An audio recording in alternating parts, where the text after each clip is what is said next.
Ladies and gentlemen, welcome back to the Island of Misfit Toy Collectors, if I can even get it right. I am joined by my special guest. You know him from the General Geekery. I know him as JD, the man who just opened up his very first original Sky Striker, thanks to the HasLab, reliving a moment, 40 plus years in creation. But today, we're going to be watching G.I. Joe, the movie, 1987, the greatest G.I. Joe movie ever.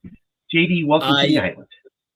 This movie is, I don't care what the detractors say, this movie is excellent. And it's not just nostalgia talking. I've seen this movie countless times.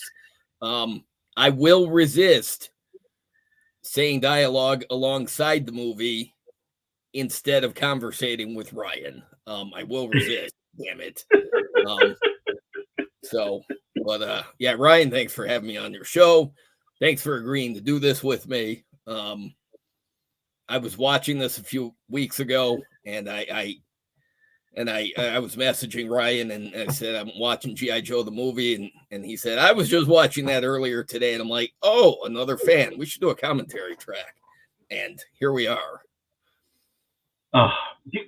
So on YouTube, Hasbro has the G.I. Joe channel, so you can watch all these past cartoons. And initially, when I first saw G.I. Joe the movie, they broke it up into like a 5-part series, or and I watched it when I would haul ass from school, get off the bus, run to the house, get in. At 3:30, G.I. Joe started, and you just sat down and mind blown. Was that the 5-part version that was broken up by clips of the real Sergeant Slaughter introducing it every day?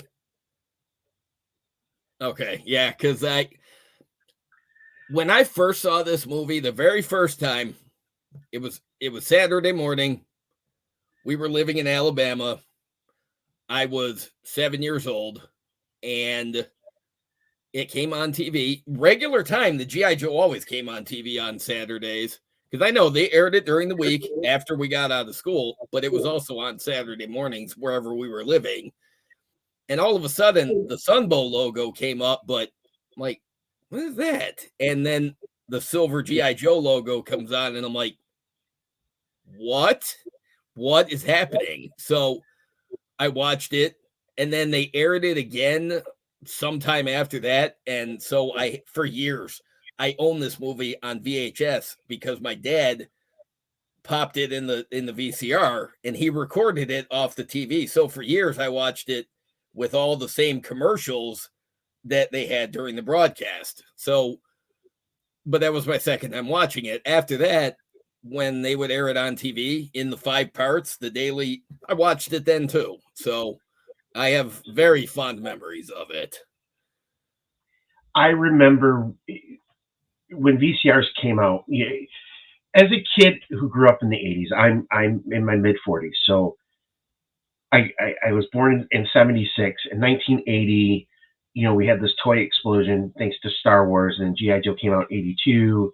And I want to say it was like 84, 85. VCRs were the thing. And my parents were like, let's get one, right? And I remember going to Michigan Video and seeing G.I. Joe the movie.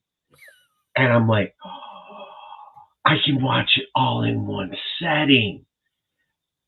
I watched that movie 7 times in one day. It was on loop. Play it, rewind it, play it, rewind it, play it, rewind it. Finally, my mom and dad are like, this is back in the day, kids, if there's anybody watching, you only had one TV and it was a big floor model, and you laid on your stomach and you did this and you watched your movies. They're like, okay, you've watched this enough. And I'm like, no, because we got to return it. I think it was like probably 3 or 4 months later, it went to where you could buy it for, it was an ungodly sum of like $12.99 or something. And I remember I'm like, please, Mom, please let me buy this. Let me buy this. Please let me buy this. And I own the movie. Oh. I had a VHS copy because way back very early 2000s, no, late 90s, when Rhino Video had the rights to distribute the movie. I had the VHS tape, and then a few years later, they put the same edition of it out on DVD. But everybody will remember the art from it. It had Lieutenant Falcon and Lady J and Duke, and they're popping out of, like, if they'd made it 3D, you would have seen Lieutenant Falcon with his thumb up coming right towards you. But I had the VHS, and then I had the DVD, and then for years I would just watch it on DVD. And I remember a friend of mine, Chad, came to visit one time. We went up to the Canadian G.I.Joe convention in, I think, 2009. He had the art, like the paper sleeve that went inside the DVD. He had that with him because over the years he'd been slowly getting it autographed by the voice actors who provided the characterization for these guys. And I think that was the year that we got to meet Zach Hoffman, who was Zartan's voice. And Yep. so Zartan, being my favorite bad guy from anything ever in history, I got to meet Zach Hoffman, and Chad he finally got Zach Hoffman's autograph on his DVD art sleeve.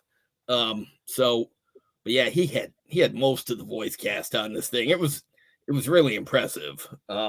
But I've seen this movie so many times when I was a kid. This opening scene, this early bit that we're going to watch here shortly, there were I feel like whoever was writing the dialogue had a thesaurus sitting in front of them, and they just find these giant words to have Serpentor and Cobra Commander banter back and forth with. The number of vocabulary words that I probably learned because of this movie. I was always strong in English in school, and I'm sure that dialogue like that had something to do with it. I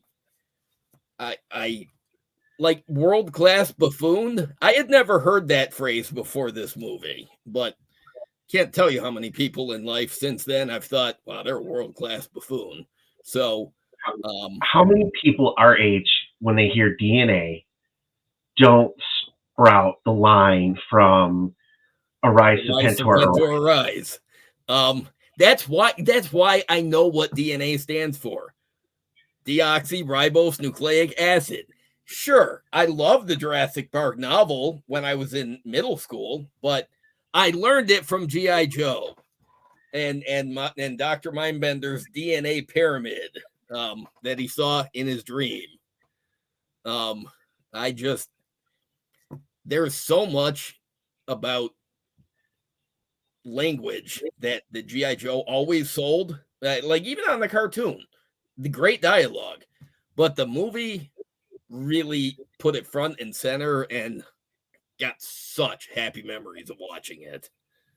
And if you read the comic as a kid, Larry didn't pull punches and ever. He would put words you'd have to go look it up so that you could figure out what the hell he was trying to say. Always. See, while the cartoon was great with giving you vocabulary words that you would only read in books usually, Larry Hama was really good about giving you the military terminology that you weren't getting unless you lived on an army base like I did. And even then, that cartoon or that comic book taught me more military jargon than I heard in daily life.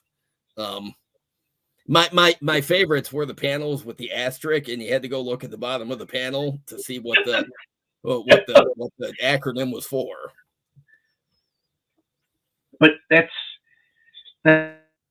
what I think made this brand, this line, everything so great.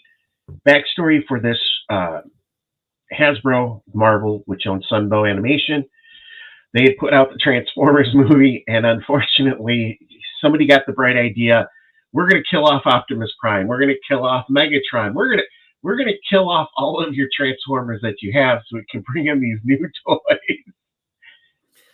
The movie didn't do well at all. No. There was there was there was a generation of children that were traumatized by watching Optimus Prime die on screen. See, at least Megatron and Starscream, when they got killed, they were reformatted into new characters. Optimus Prime just died and turned gray. And so consequently, in G.I. Joe the movie, one of the main characters was supposed to die. But with the fallout from Transformers, at the end of the movie, they throw this hastily recorded last line into the movie to say, no, Duke's fine. He's going to be A-okay. But it's because they didn't want that same generation of kids to be re-traumatized, apparently. It's powerful stuff. Well, and would you agree that, in the 80s, you always had that kind of fatherly figure? Optimus Prime was a fatherly figure. Hawk and Duke were kind of that, Yes. the older brothers, the father. Even like the A-Team, you had Hannibal. With Knight Rider, you had the guy who always gave Michael crap all the time.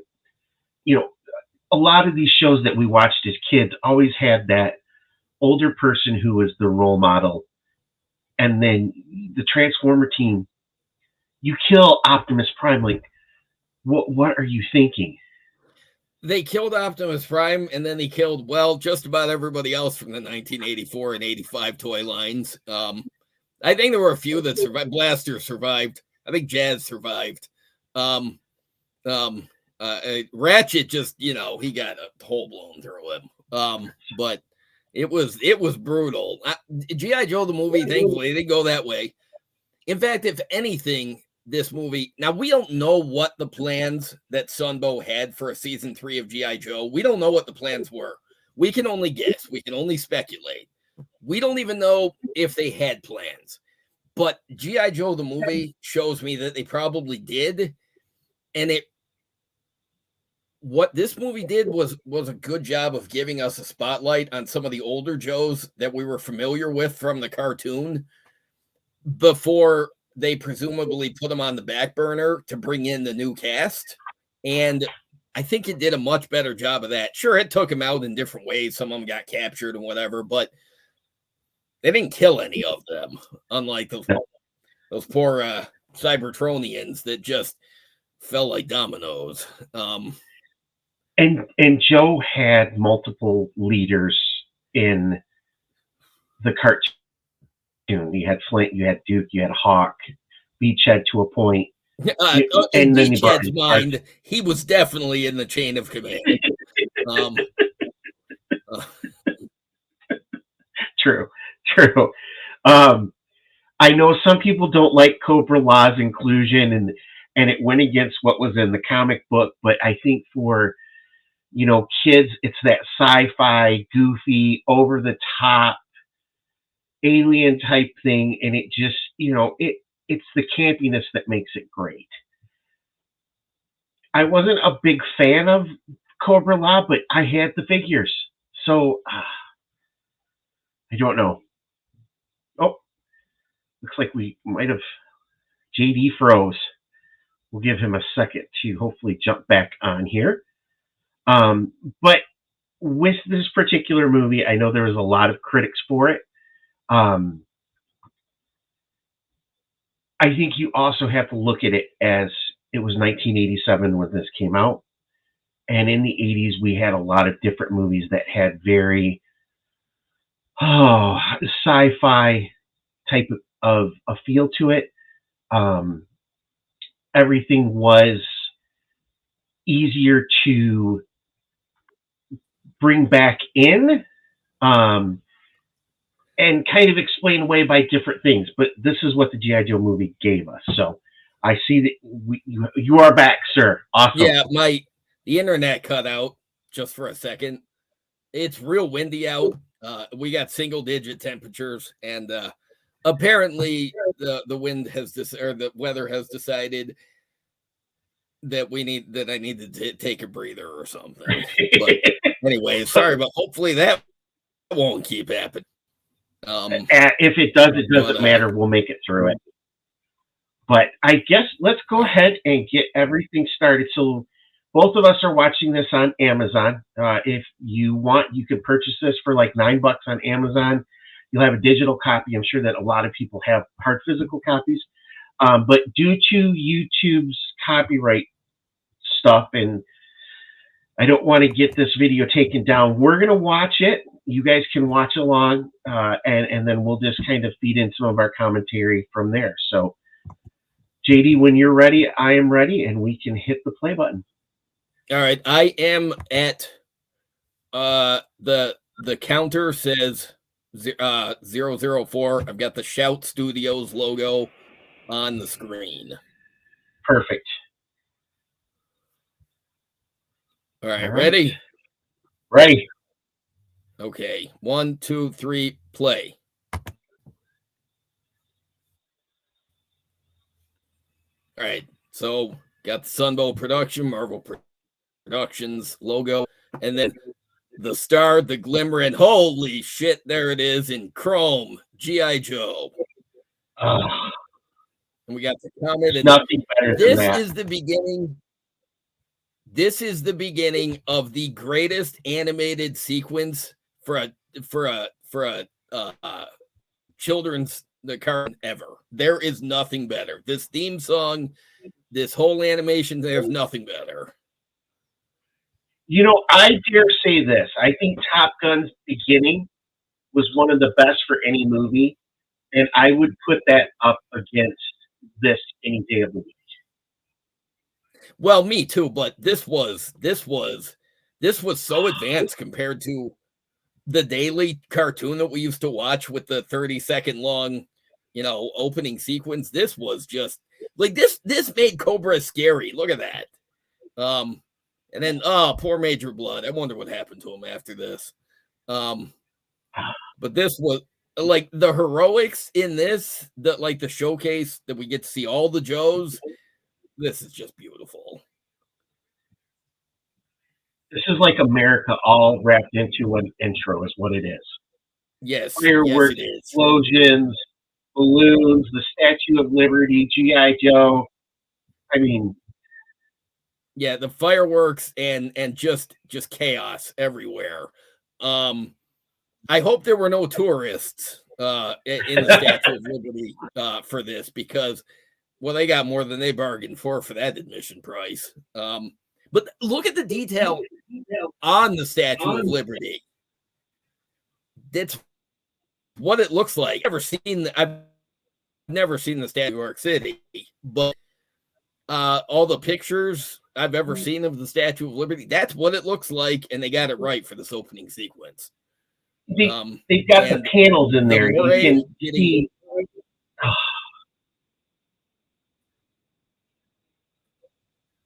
Cobra Commander falling over backwards, and you see the reflection. Yeah, it's glorious, and all the Joes wearing jump packs. That's badass.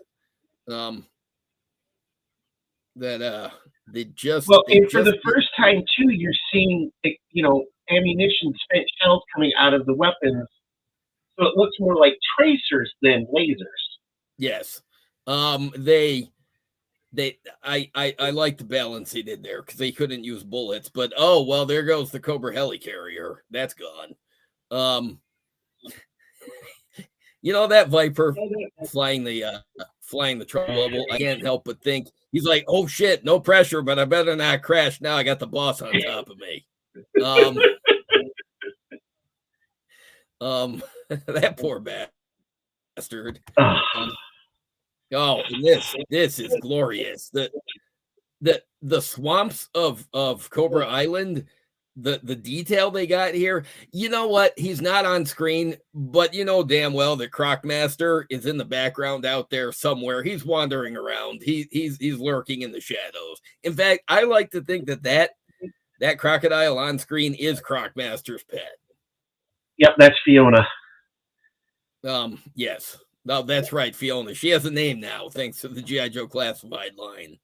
But the Cobra stuns look cool here. And then we got this. And for anybody who's ever seen the original Star Wars, that eyeball coming out of the water, everybody associates from Star Wars, but yeah, Oh, yes, somebody making this wasn't paying some kind of tribute there. I'm sure of it.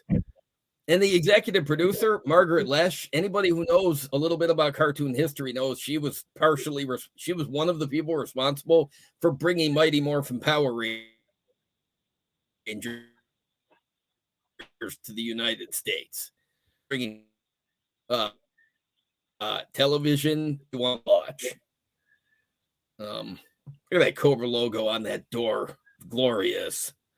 Well, they made the Terradrome look. Here we go. The beginning of. Oh, here we go. Oh yeah, it's huge. It's cavernous inside, which is not a sense you ever got from watching it on in the cartoon every day. You didn't realize how big the Terradrome is. And then here we've debate scene from anything I've ever watched on TV. I'm a West Wing fan. I love that kind of stuff, but no, this Cobra Commander and Serpentor, where they're sparring with each other, is glorious. And even the snakes are pissed at Cobra Commander.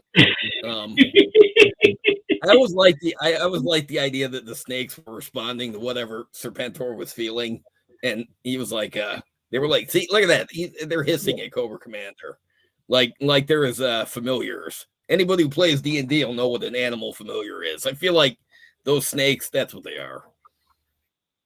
Well, in this type of scene, this is what you would expect between two egomaniac rulers of Cobra, and this is the battles that you would see. And all these bystanders are just kind of like, well, we followed Cobra Commander, we followed Serpentor, we don't know whose side to take here, except, oh wait, they're giving us an opening. Let's badmouth Cobra Commander.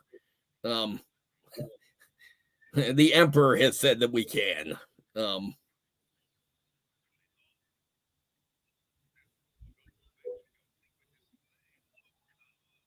God, Dr. Mindbender's voice was just perfect. It was. Brian got to meet his voice actor, Brian Cummings, at a convention in Denver last year, and that's pretty cool. Yeah, he got to talk to him for a while, I guess. So, yeah, I'd like to have a conversation with him. And this ninja stuff with the electrified hands. The first time we watched this, we don't know who this was, but we knew that somebody badass was infiltrating Cobra Island. Look at those eyes. That's scary as shit. Well, and there's so many ninja type moves from every ninja martial arts movie from the 80s that Pythona does. Oh, God, yeah. Somebody watched all the they watched all the action movies, and we've got tributes to all of it in here, including all the martial arts and the sneaking around and in fact the stuff in the vents of the Terradrome, straight out of like all the action movies.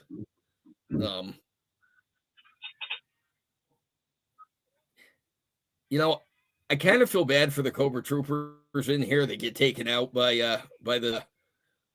this infiltrator, but I have to admit, at least for once, the Cobra Army, they seemed competent in their jobs. They just were way unprepared for an attacker like this. But yeah, I feel like the sentries, like, they're actually doing their jobs. There was no problem with competence here. I love that with the trouble bubbles and the searchlights. Look at that. She's completely unlike Sunbow, because during the Sunbow cartoon, Cobra Commander was made to look like a buffoon, and so were the Cobra troops. But you're right. Here, they're not. I mean, they look like an honest to God threat. Well, and even the technicians there, they're just working on a fire bat, but they see an infiltrator, they spring into action. They just never had a chance. Um, oh, Cobra Commander, you snake! I'm saying that literally. We're just gonna we're gonna he's gonna yeah, he's gonna switch sides briefly just as a tactic to save his own ass. Um, That's the story of Cobra Commander, though. He was always looking out for himself. of course he was, and you know what? What egomaniac doesn't? Seriously. Exactly. I do feel bad for this Crimson Guardsman. I don't know what the hell she did there, but he's having a bad day. That's just gross. Oh, That guy hit his head so hard in that helmet that it left a hole in the wall of the Terradrome. That guy's got severe issues now. yeah, because you know that Cobra helmet's not up to OSHA Hell no. standards either. Yeah, built by the lowest bidder. You know, I was at the convention in 2018 in Chattanooga, and there was a Televiper cosplayer there, and he had the LED lights that flashed the intruder sign over his goggles. It was amazing. It was amazing to see. You know, all those are poison darts, and yeah, she not at all. Just amazing action scene. Oh, she's such a badass. It's just really too bad that we never got a figure of her in the vintage line. I know the club did it a few years ago, but that was a modern figure, and I think everybody who watched this when we were kids, we just wanted a Pythona figure. She was so badass in this. Well, and it's like, why didn't they give us a Pythona figure? I don't know. I don't understand it because we got the other three. You know, we got Globulus, we got the Royal Guard, we got Nemesis Enforcer. Although it was a wildly underwhelming Nemesis Enforcer. When I got that figure as a kid, I thought it was cool because the movie wasn't out yet. I bought it because it was there at the University Mall, Tuscaloosa, Alabama. I bought it and it was cool because it said G.I. Joe, but I didn't really. But then this thing came out shortly after, and suddenly it was like, wow, this Nemesis Enforcer figure kind of sucks. Yeah.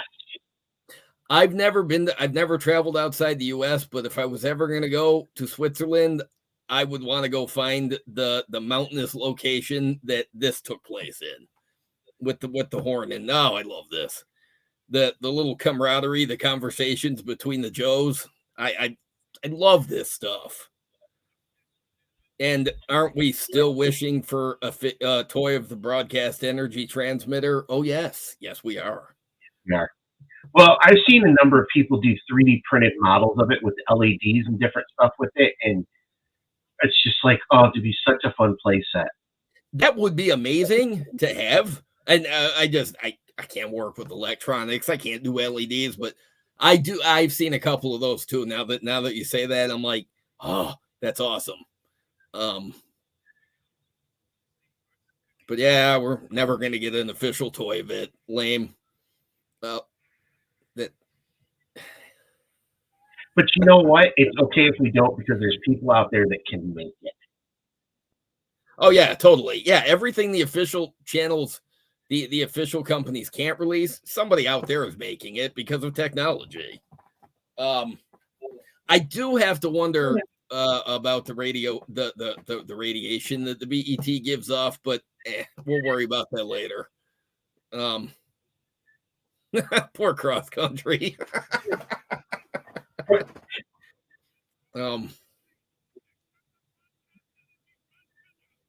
You know, and the other thing that's great about this particular movie is they're in the cold weather climate and everybody's in cold weather gear. It's not like, you know, quick kick, they find him shirtless, shoeless, you know, with frozen fudgies as he saves Alpine and Bazooka. Yes. You know, he actually has a coat on now.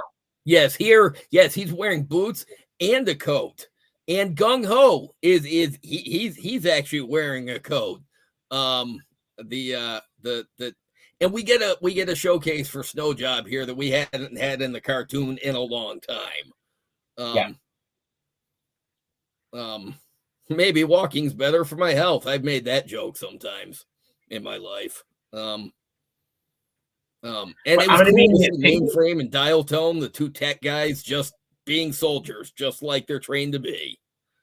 And I'm going to be picky here because, but I understand when this movie came out, they have to put out the toys. But would a snowcat have been so bad to have out there, or the battle bear, the polar bear, just a couple of the snow vehicles, maybe iceberg.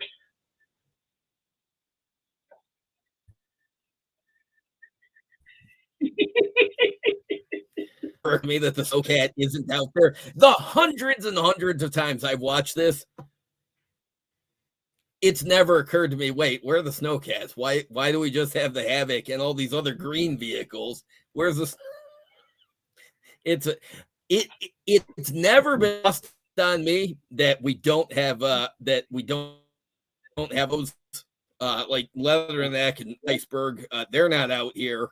But yeah, I just never thought about it. Why isn't the Snowcat out there? That's a really good point. Well, now that's gonna bug me. That's gonna fester. I'm sorry. Oh no, it's all good. It does show the impracticality of the glass canopy for the Havoc, though, as it's just being Yes, it picked does. apart by laser blasts. Oh, I love this fisticuff fight with Duke and Serpentor.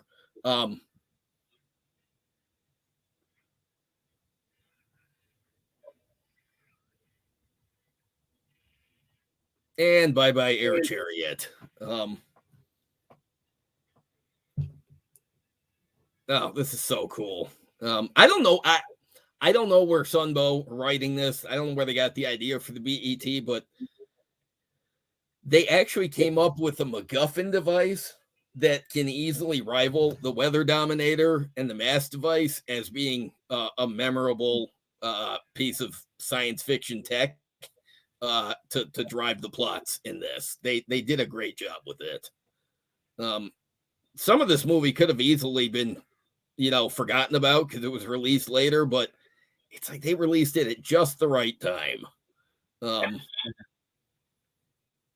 Well, and I almost wonder if they would have released this before the Transformers. I think this might have had better reception than what Transformers would have. I think so. Yeah, I don't know. Yeah, I wondered that too, but yeah, I think it's possible because G.I. Joe and Transformers, they were right on par with each other for sales and popularity in this era. And yeah, part of me does kind of wish that this had gotten the theatrical release before Transformers did, because this may have just been less traumatic. Well, and you might even have been able to have Duke die because you had so many other leaders with the Joe team that could fill in that people already knew were leaders. Where when Optimus died, that was the main cog for all of the Autobots.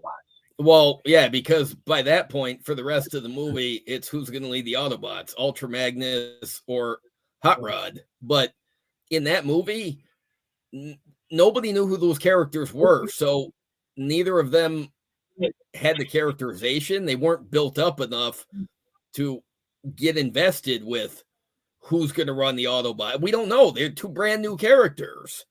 Yep. Where here, yeah, you could have had Hawk, and you could have had Flint and Beachhead. Cobra's through. What do we do? I love the rhyming Roadblock does. That gimmick never gets old. The reptiles. Plus, he was such a badass through the whole cartoon run. Oh yeah. There's a reason why. If you ask casual fans or casual, just even non-fans, to name some G.I. Joe characters, most of them are going to say Duke and Blood, Cobra Commander, and Destro, because they're memorable, because they never got shafted for screen time, and They stood for characterization. They were unique, and they were, yeah, they even in this movie, they're still prominent. Despite that we get some new guys later, this movie wasn't overrun with the new characters like the Transformers movie was. Right. And we had Xandar in here, which he didn't always appear on the cartoon, so that made me happy. Well, and it's funny is Xandar's voiced by Peter Cullen, who I think is just his voice acting is it's legendary in cartoons and other things. And to think, yeah. Optimus Prime was Xandar is just amazing. Yeah. Yeah, when he actually gets a speaking line in here, I was elated even when I was a kid because he showed up in Sunbow sometimes, especially Rise Serpentor Rise. I don't think he ever talked though. Zorana didn't talk that much either. But yeah, I don't think he ever talked. But here he got to talk. And look at and finally, for the first time in the cartoon, Roadblock has his Madus. He didn't have the standard Sunbow laser rifle, the snow job rifle. He had his Madus. Badass. And poor Quick Kick. These Royal Guards came out of nowhere and they victimized Snake Eyes and Quick Kick here. Oh man. Poor Quick Kick. Yeah, that had to hurt. And then the Royal Guard bitch slapped Snake Eyes here. Yes, and that's something that never happened because Snake Eyes was always the baddest dude on the battlefield. But these guys came out and just took everybody out. They handed his ass to him like, nope, you're no threat. Bye. And I love this last stand of Snow Job here. This is awesome. This was a nice highlight for Rob Paulson, who was a big on the Transformers cartoon and G.I.Joe, but Snow Job never had that much of a role in the cartoon when they weren't on snow missions. So it was nice to see him get a little bit of a spotlight here. And God, Nemesis Enforcer is badass.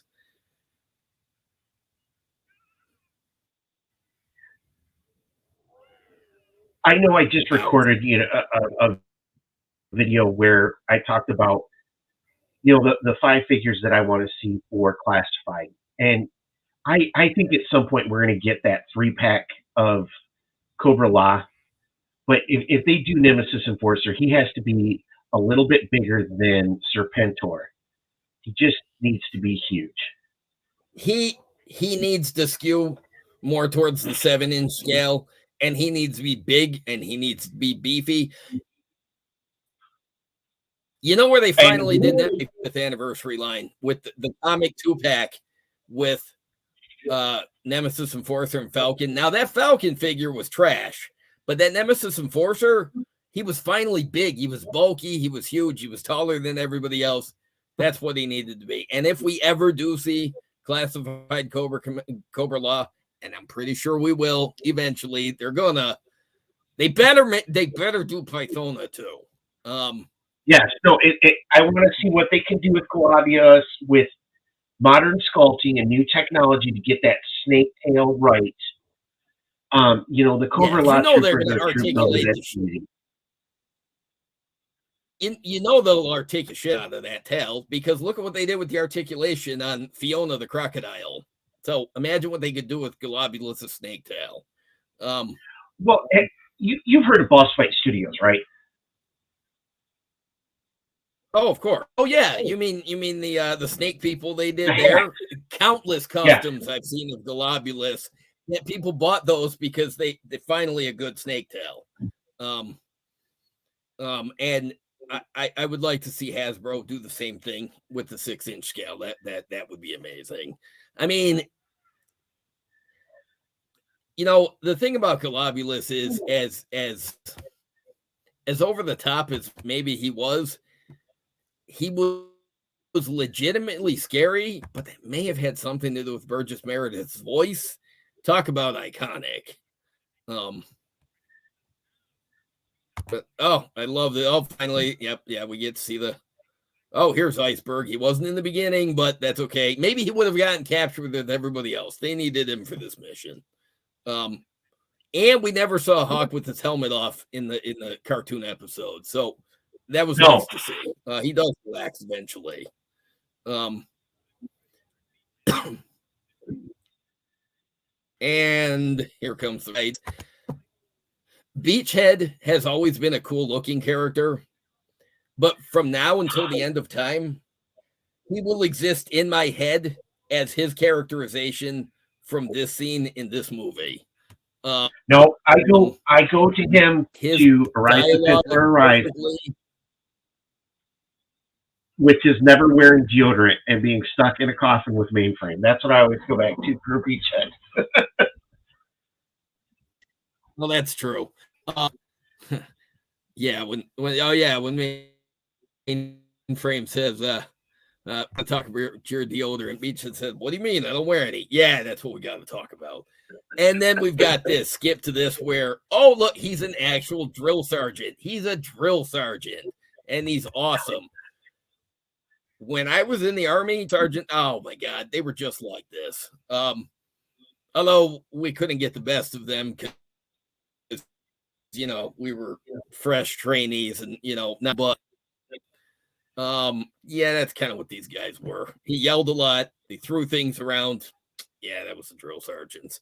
Although none of them had balaclavas on their heads. So All 24 hours a day, 7 days a week. Is kitschy Another as Big Lob is as a character? Huh? That's what I was gonna say. That's one figure I wish, another one I wish we'd have gotten in, O-rings is a Big Lob, and the club Yeah, did come through for us on I that. don't understand. Yeah, I don't understand why in the vintage line we didn't get him. Like, why was he included in the movie but not given a toy? It was a strange choice, but as kitschy as he is, I can't help but love him. The guy who talks in the sports metaphors. He's kind of a classic here. I'm glad the club did do him as an O-ring figure and then later as a modern figure, but I also can't help but I hope we see him in the classified line. I don't know that we will, but it would be cool if we did. I yeah, think with as much as this brand team loves the history of Joe, these are kind of like the no-brainers that you make sure you add into the line. Well, yeah, because I mean, Tunnel Rat and Chuckles, they're already on the way. Falcon's already on the way. I'm shocked that they haven't announced Jinx yet. She's inevitable, so we know we got to have Law, and we've got Beachhead. So, but yeah, eventually, like I never quite understood why he was. That's okay. His characterization here was awesome. Well, and what kills me with Law and Order is or Law's line about he finds the bomb, I drive the car. Classic, so quotable. We tried it the other way and it just didn't work. But in Classified now, I love that so much. We have Timber, and it's really you can use the same body for for Law and Order, for the companion. It's just a different head, so we have to be getting. I was going to say, just give him the German Shepherd dog-like head, or more, the slimmer dog-like head instead of the wolf with the puffy mane, and they're already there. Give him the spike collar, which I think Fiona's got one on the Crocmaster figure, so it's kind of a guarantee. Yeah, they have to do Law and Order. These characters, these specific rawhides, they made such an impression in this movie that if you had the toys when you were a kid, you couldn't help but see them exactly as this. In fact, when a lot of these characters, when Larry Hama brought them into the comic book, we see Chuckles and well, he talks a lot more in the comic book than he does in this movie. But when he brought Falcon and Jinx into the comic book, I have forever read their dialogue in that book in the voices that were provided in this movie. Yeah. Falcon is always Don Johnson talking. These rides are iconic. In fact, back last June when they released this movie in the theaters for that one weekend for the 30th anniversary, my girlfriend Barb went with me. She didn't have to, but she wanted to go, so we went to go see it. And when the opening sequence came up and Don Johnson's name came up as Lieutenant Falcon came up on the screen, she's like, Don Johnson, Miami Vice. I'm like, oh, yes, he's one of the lead characters in this movie. And she was like, okay, I didn't expect that. And I'm like, his voice is identifiable with this character that sometimes I forget her outside of this movie. I never got to watch Miami Vice when I was a kid. I was aware of it. There's a picture of me when I was 8 years old at Disney World wearing a Miami Vice sweatshirt. So somebody gave it to me when I was a kid, but I never watched it. I don't think because all the TV I watched when I was a kid that wasn't cartoons was stuff my parents were already watching. So I don't know where the Miami Vice sweatshirt came from, but it is amusing when I see that picture. It was such a popular show. I mean, I didn't get to watch it a lot as a kid because it came on too late, and my parents were like, "You're not watching this." But as I got older and I started to watch it, I'm like, "This show was amazing." Well, there's a reason why when you see pictures of people from the 80s, it was a popular look with the sports jackets and the rolled up sleeves, and I mean even Friends parodied it on the show when they have 80s flashbacks because it was iconic. Oh,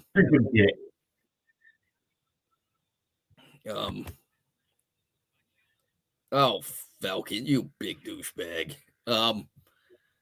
It as much of a cut up as he was in this, and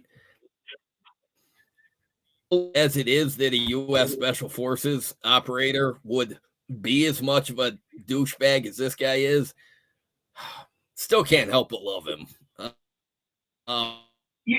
He really did epically fail to make a first impression here.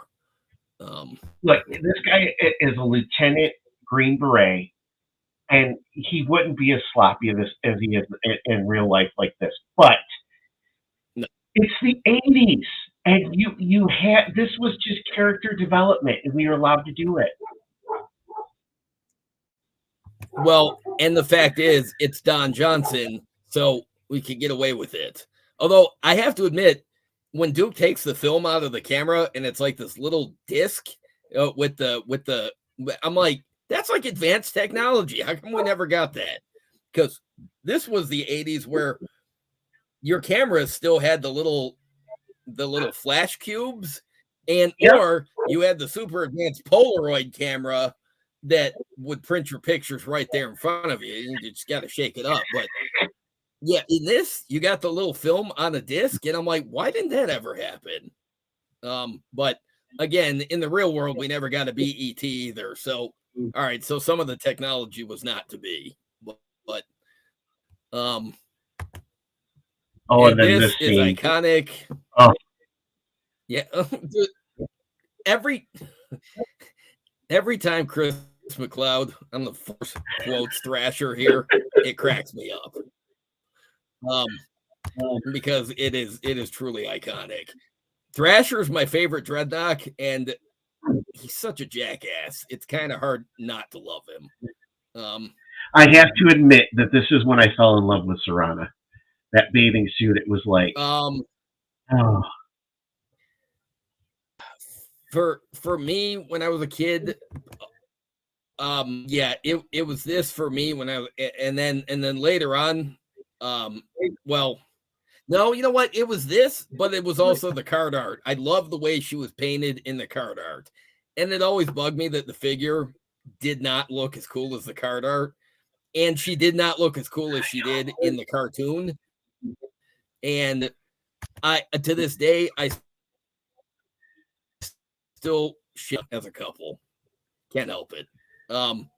Totally mismatched, but they're mainframe and Zorana forever, damn it. Yep. Um, But I and don't this think Mainframe was given a lot of due. I mean, the due. This is funny too. No, you're right. Mainframe was most of the episode made him special, and yeah, that watching this, I'm like, man, they couldn't have gotten away with this if they'd made this movie anytime outside of the 80s. That particular level of cartoon misogyny, I'm like, ooh, yeah, it's a little over the top, but I think most time it's infiltration knocking a lot more badass than they were on the cartoon, because usually they were just hapless goons on the cartoon.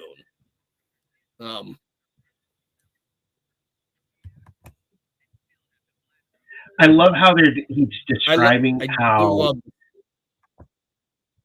you got to get through all this stuff and it's all happening. It's just brilliant.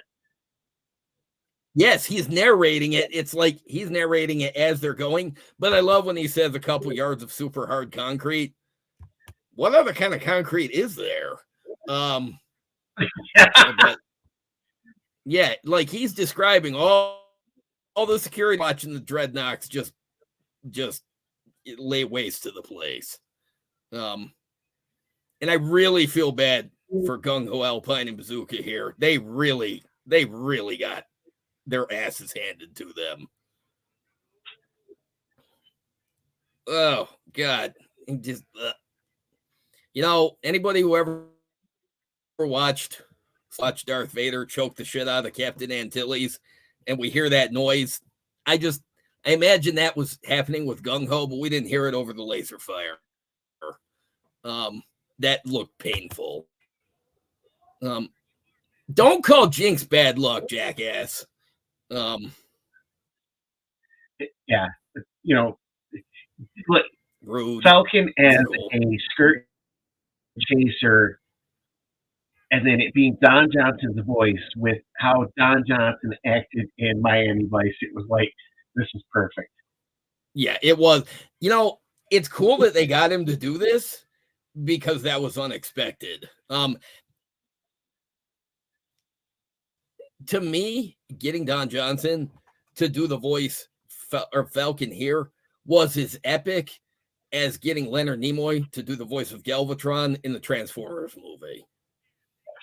Like they've got real cred, and it was cool to see them in the voice cast for these movies. Well,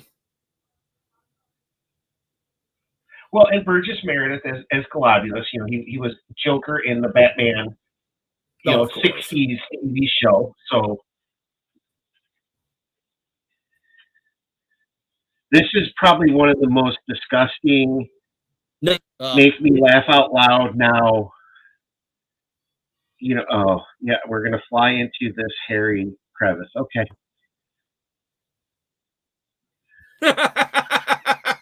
Yeah, there is a little bit of innuendo here. Yeah, and then we're gonna walk out the sphincter in the back of this thing. Okay, yeah, this makes sense.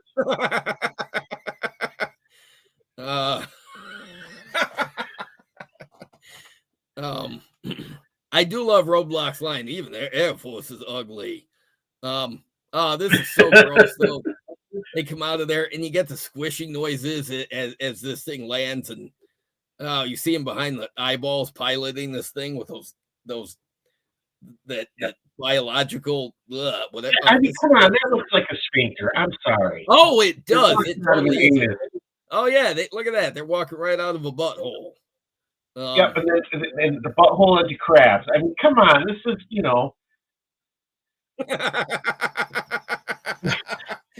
I think the animators had a little bit too much fun with this little part. They were smoking something fun.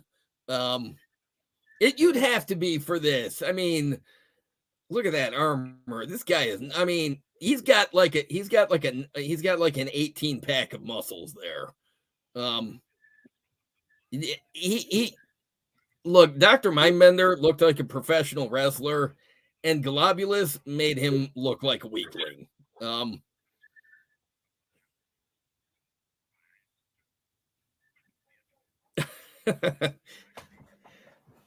I implanted the idea when you were doing your Magic Mike recital at the strip club, Dr. Mindbender. And this thing creeped me out when I was a kid. That little, Which one of the Star Trek movies, Search for Khan, where they put that thing in the helmet? Oh yeah, where Khan steps and lifts that little worm up and puts it in Chekhov's ear, and I'm just like, ugh. Yeah. And then the idea that Cobra Law infiltrated and they put this thing in. Oh, you know what? That also reminds me of the Matrix when that little robot alien comes out and goes into Neo's stomach and it comes out. Ugh. Oh, it's so gross. Yeah, the idea that Cobra Law did that to inspire the idea of Serpentor, they snuck in on Dr. Mindbender and implanted that insect in his head. Ugh. Ugh. Give me the willies. This made me really wish that they had done a General Hawk figure in his Class A uniform, because we had the dress uniform gung ho, but this made me really wish that we'd gotten Hawk at least. But then over there we also see Slipstream in his I think we saw Slipstream and Admiral Ledger in their uniforms, and yeah, we never got figures of any of them. But and I always appreciated the revelation that he was Duke's half brother. I know not everybody agreed with that, but I liked it. Oh yeah, there's Wild Bill in his Class A uniform too. Yeah, I really wish we'd gotten more figures in their formal uniforms. That gung ho in his dress blues was an amazing figure. One of my favorites of all time. Oh, it is an amazing figure, and that's why it was so that we didn't get an Army counterpart with Hawk or somebody in it, because yeah, that gung ho was great. Was it battle ready? No, but did it need to be? Hell no. It was impressive. No.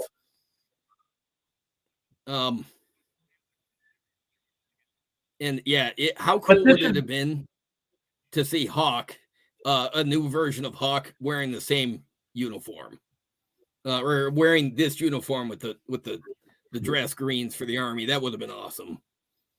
Yes, it would have been. Oh, that's so gross with that. I look, I can't eat seafood.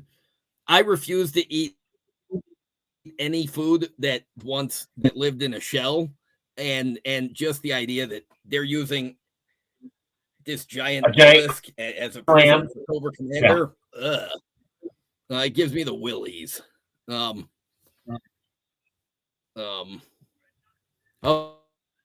that's probably some sort of innuendo there too. I'm not. Yeah. There's a whole bunch. Yeah, it's pretty gross. Hey, he's got a sphincter in his eyepiece too. I never noticed that till now. I'm about to poop out some memories. This is cool. Like, I liked it. Like, we see primitive Earth, and you realize that this Cobra Law kingdom has been here for millions of years. I like that. Like, that's a cool idea. I mean, was Cobra Law a weird way for this Cobra? But I would argue that it's better than than a used car salesman with a pyramid scheme. I'm sorry, but that just seemed boring compared to primitive bug people. Um, I like the world and building. They did a nice job. but the Cobra Commander in the comic books was much more evil and competent than what he was in the cartoon. Well, So this makes more sense yeah. too. Well, that's true. I mean, you can't really compare the two because they're so wildly different. But you're right. That was a lot more appropriate for cartoon Cobra Commander, where he was, I don't know, an actual leader and actually had some level of knowing what he was doing. Where here, yeah, he was just kind of a guy appointed to do a job, and yeah, he just wasn't that good at it. Oh, hey, look, there's Airborne. He got shafted for screen time. Even on the weekly cartoon, he only showed up a few times. So I always appreciated seeing him in this movie. Yeah, because his big break in time was it was the psychic episode, wasn't it? His brother was psychic or something. Yeah, yeah, yeah. In fact, I just watched that episode a few months ago on the Hasbro G.I.Joe channel on YouTube, and yeah, that is one of the few appearances of Flash on the cartoon, and the biggest appearance for Airborne on the cartoon. So yeah, I really appreciated that episode. But yeah, I always liked that Airborne showed up here, even though he got overshadowed a lot. But he's yeah, he's a cool character that we need in Classified. This was kind of gross to me. Like when we see these things launch, I'm like, ew. Like you watch the Cobra minions watching this thing happen, and some of them look kind of horrified, and I agree. Like these seed pods and stuff. Ugh. Yeah, it's almost as bad as the tube worms in the mass device. Um, oh yeah, that noise they made. Oh, I can still hear that noise. Oh, this poor bastard. Yeah, I like the mutate the world scene. That's a nice touch. That's I think this gave me nightmares when I was not nightmares, but weird dreams. Um, I ended up really liking the Sea Slug figure that came with the Sea Ray, and he sort of had like a weird mutant thing going on underneath his helmet, and I'm pretty sure that this movie was responsible for that idea in my head. Like not exactly Cobra Law, but he had some sort of weird biological thing going on, and that's what the helmet was covering up. So I But this movie. Oh, this part. Oh yeah, this is still. Oh man, yeah, this is rough. This is oh god, yeah. Oh yeah, he's holding his head down, making these boiling seeds go into it. Oh, poor guy. Look, Cobra Commander, you might be a big pile of flaming douche, but yeah, I don't think he deserved this. Oh.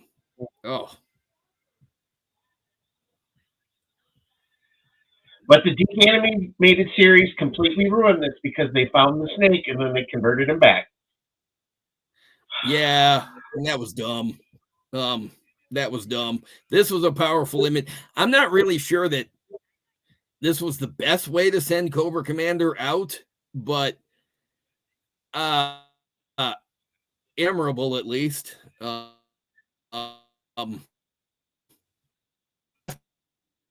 But it made Serpentor then become the leader of Cobra.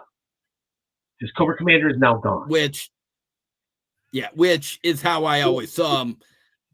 I'm amused by the rivalry, but for me, Cobra Commander's fine, but Serpentor was always where it was at for leadership of Cobra to me.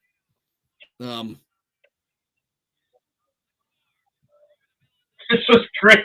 He just boots him out. Yeah, he kicked him right in the ass. He's like, nope, right where you bye. I don't So care if you are a lieutenant. Get your ass out yeah, of here. yeah, I like that characterization for Liftick. He's like, no nonsense. He's like, no, get the hell out of here. You deserve this. Bye.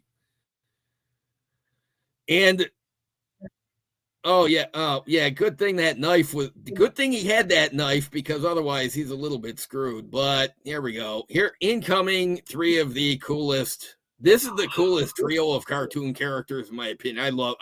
I love Slaughter's Renegades. I love this scene. I love the voices. I feel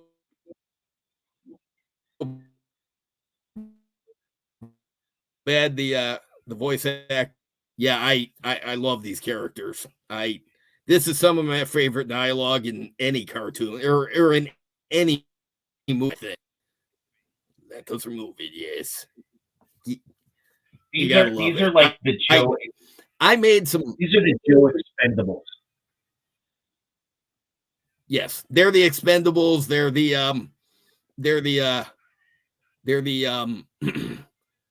these are the guys that they don't play well with others, but man, they're too cool to not recruit onto the team. Yep. And of course, anybody who ever watched the cartoon or wrestling loved Sergeant Slaughter. And I'm glad that 35 or whatever years later, he's still so well associated with the brand. So I get I've gotten to know his daughter, and because of Zazel and Slaughterhouse Championship Wrestling, and she took Sarge and her son and his cousin to see the movie in theaters, right? So imagine okay, being all in right, the that's theater, cool. and you're sitting there, it's all these 40 something men, and you look over at Sergeant Slaughter's in the theater with you, and his grandson, I guess, looks at him like halfway, before this. He's like, "Are you sure you're in this movie?"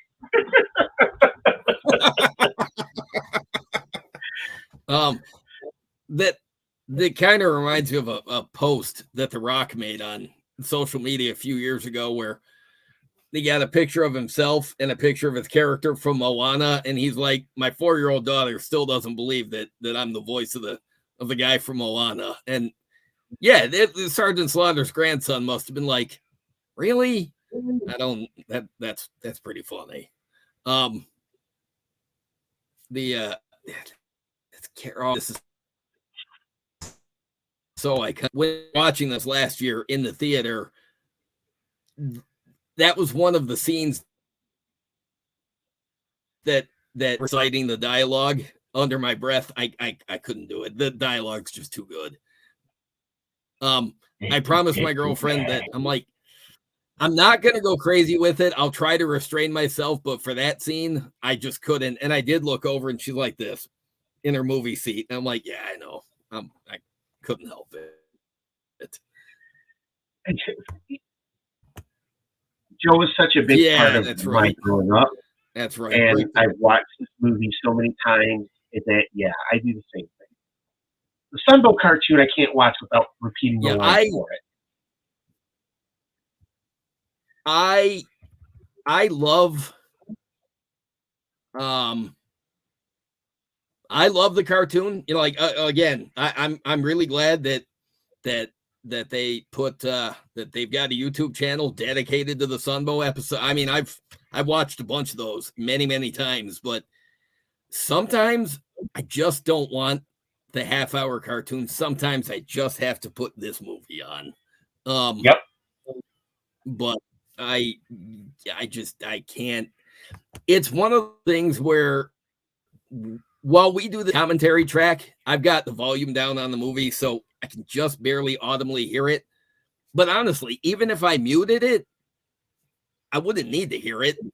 All the music is embedded in my head to the point where when I watch season 3 of the Transformers cartoon that followed Transformers the movie, that cartoon for the first time used all the movie. It uses all the background music from this movie, and I can't take it seriously on Transformers because I'm like, no, that's G.I. Joe the movie music. Yep. They'll play it over certain scenes in Transformers and just like, no, that's not what should be happening on the screen right now. Cobra Law should be in this scene. I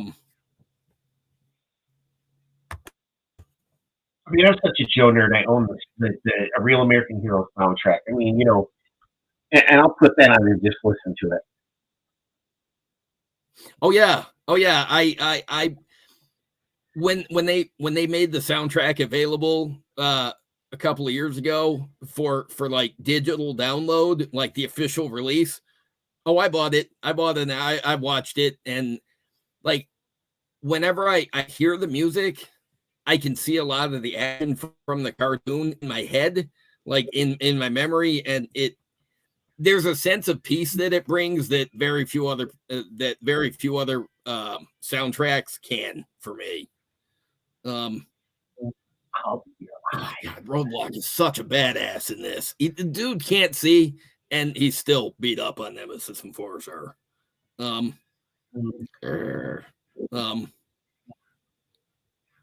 That's a leap of faith.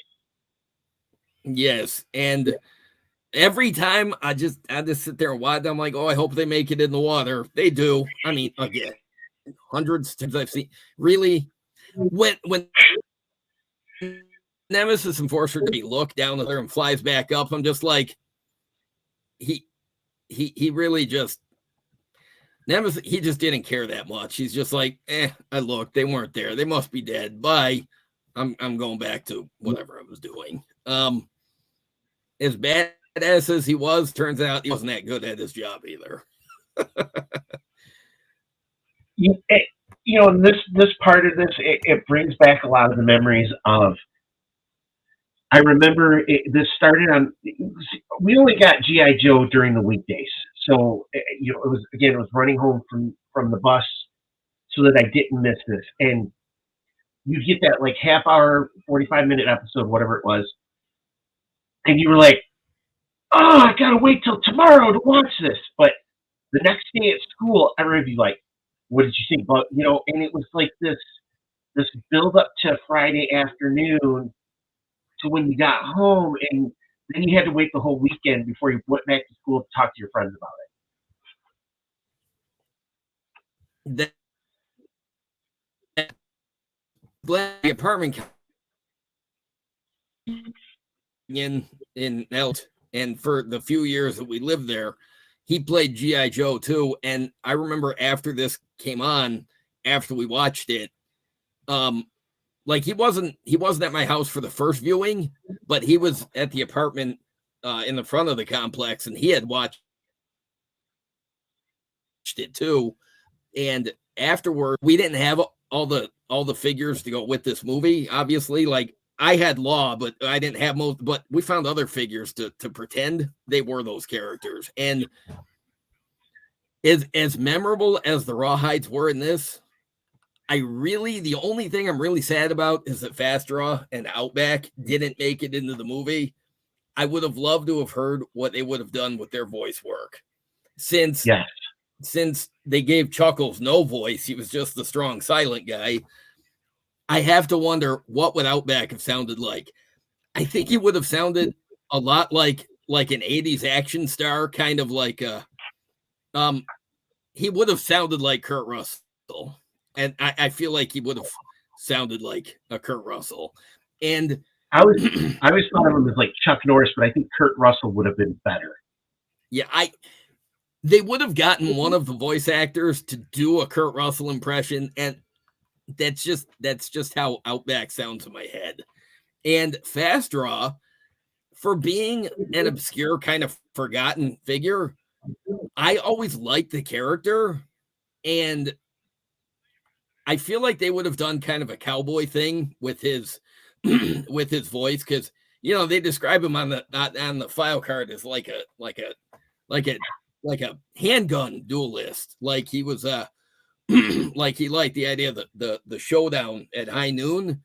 And I feel like they would have done like a cowboy thing with his voice, kind of like Bluegrass in the Silverhawks. And yes. I love that idea for Fast Draw. Again, a character not everybody remembers.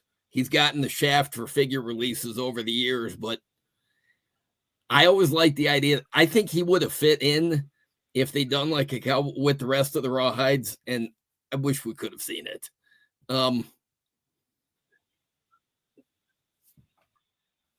Yeah, even told him I really wish that Outback and Fast Draw had been in there. The rest of them, but oh, this is such a badass scene. I've gotten the Sarge mail away, and then I got the Triple T, and then we went to Kresge, which is a five and dime offshoot of Kmart, and they had the 3-pack of the Renegades, and I remember seeing that in Globulus and the other one, and I bought the Renegades, and that became my go-to team after this movie was Falcon. The Renegades had such an impact on me that for years after I got the 3-pack, they were some of the only figures that stayed in my toy rotation for years afterwards. In fact, when I was in 4th grade, I loved Mercer's hair with the flat top. In my class picture for 4th grade, I've got a flat top, and it was inspired by Mercer. I was for years I was fascinated by flat top hair, and it's because of this. Let's leave our weapons here. Well, yeah, because they just steal the Viper's weapons. Yeah, I always joke that I have no idea to get into a mercenary unit, but then you see him crawling down, and I'm like, oh, okay, yeah, that's what he was doing. He was practicing to be a badass. They hand the Viper's asses, and here we get to see Falcon be a proper soldier, and that was nice. And these Renegade, they're just tearing this place apart. And I don't know what the hell Sergeant Slaughter was lifting here, but I always kind of wish that trapped under there, and we would have heard a squishing noise. I know it's not a graphic, but it's Sergeant Slaughter. He's going to be your larger than life character. Time to go, bye-bye. Right, that's what it was there, but I always felt like he actually took part of the wall down and just pushed that over. Yes. Yeah, time to go bye-bye.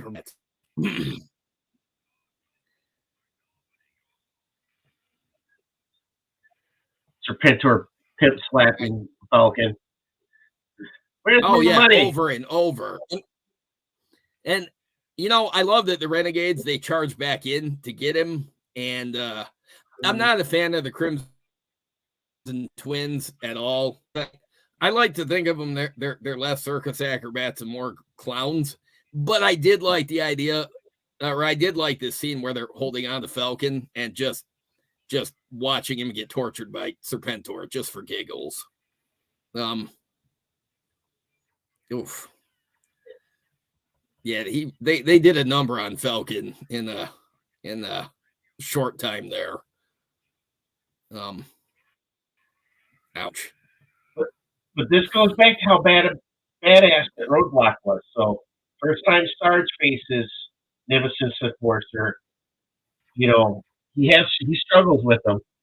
Oh yeah,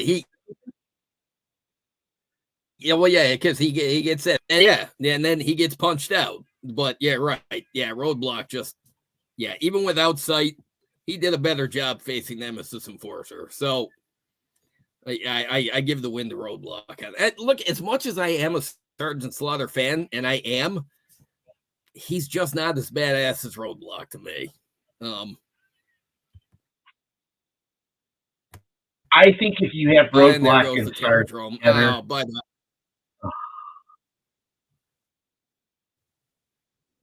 Yeah, I don't. I've seen a lot of diorama shots people have done of Classified Slaughter and Roadblock together on missions, and I'm like, holy shit, don't mess with those guys. Oh my god, they really did a number on this Terrordrome. There's nothing left of it. Boy, good thing that safety dome was there, though. Well, they didn't have that double reinforced concrete. You're right. And you know what? I was a kid. It is people on the other team ripping a mask off. I love Mission Impossible. It's the same thing. Anytime a character rips a mask off or rips a disguise off and runs away, that's my favorite scene in Star Wars when they're running around in the stormtrooper uniforms. I love when people in movies and shows disguise themselves as people from the other stuff. There's a and this is like the characters. saddest looking. I like the idea of spies. Oh yeah, totally. Oh, she hot wire. Oh, yeah, so badass. But yeah, the Baroness, you know, what was she? Hooper, you know, with the that satellite and Zorana, and I mean, they all did it. Yes, one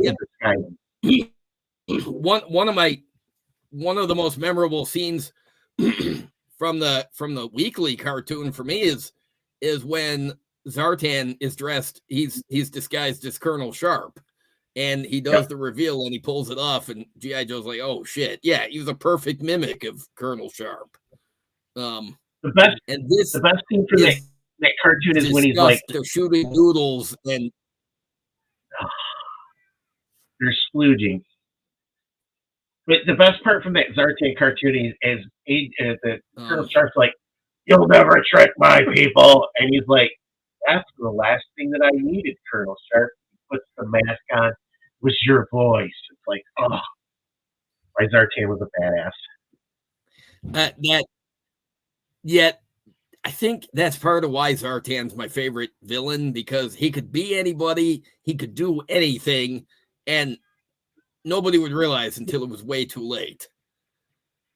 I love this scene where they're flying, where they hotwire the Tomahawk, they're flying it around, they're being complete, man. They're showing why they're Joes, why they're worthy, but then the insect splooges, takes it down.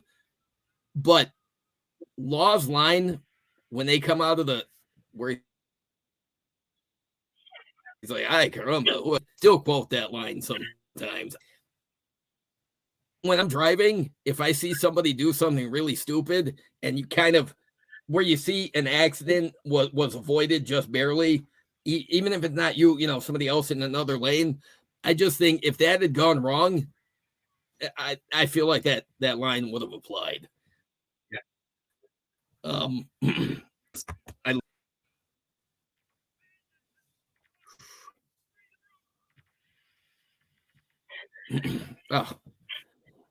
I never had sitting in the Sky Striker, but I have a feeling this movie a lot to do with why I loved it so much.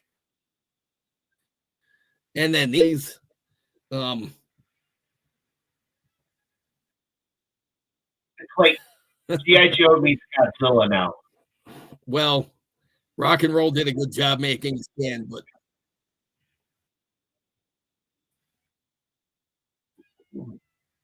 oh yeah, this is. Did you remember those two birds you pissed off? These are their cousins.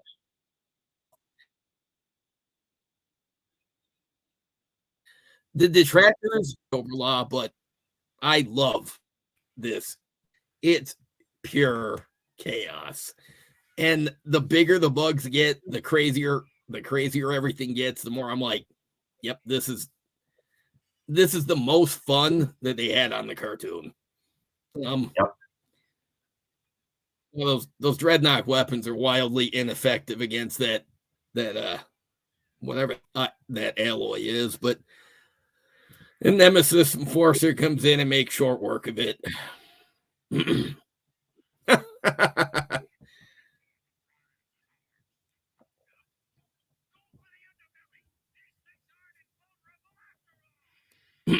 See, Duke was a badass too.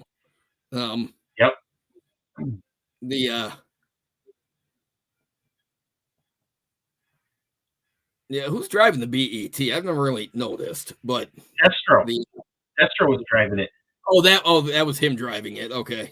Yeah, see, I always like this scene that Serpentor, flies the Night Raven, because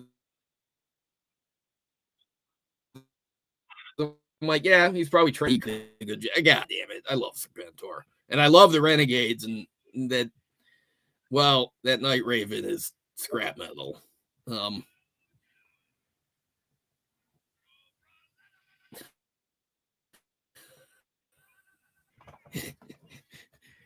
This movie is so damn quotable, including that Cobra la la la la la thing. Cobra.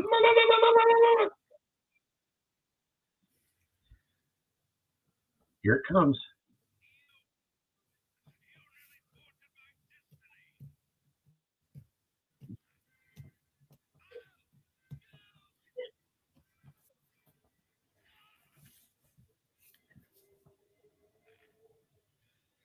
Oh yeah, that's a coma. Sure. Yep, that's a coma. Yeah. Yeah. Yeah. Pretty sure that went straight into his heart, but sure. Okay. He would have died if Optimus Prime hadn't, but well, it I probably think. did more damage pulling that snake out of there than it did just leaving it in. Oh, here comes Mothra for the save.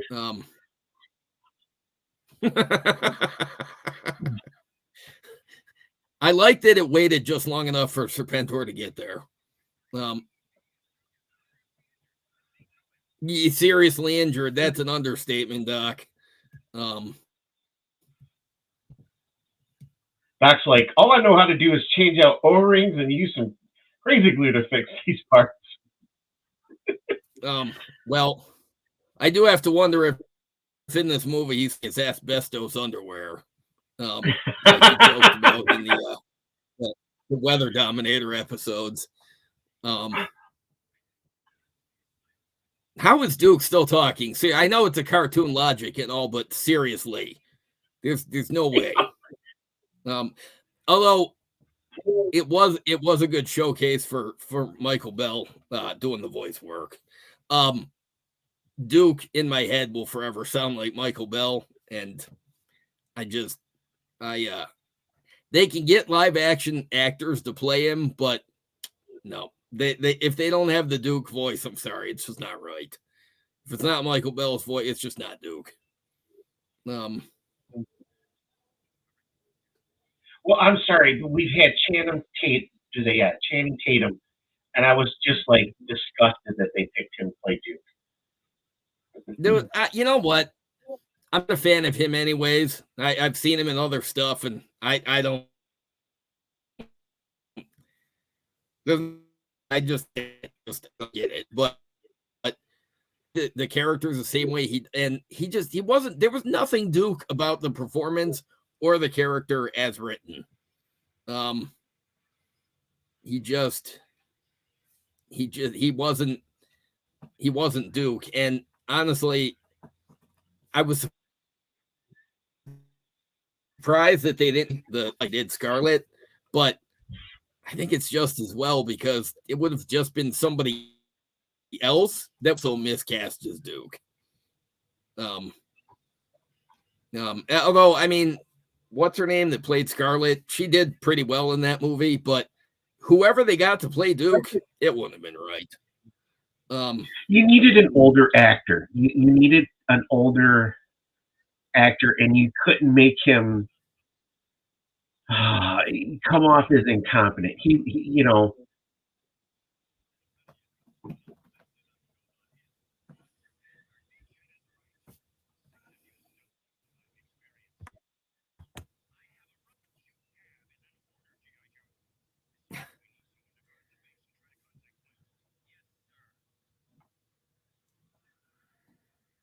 Cobra Commander with Just the little watching baby these eyes. scenes, you know, watching the scene with the weather we have outside with the wind and the wintry thing, I'm just like, yep, no, this just makes me cold just watching it.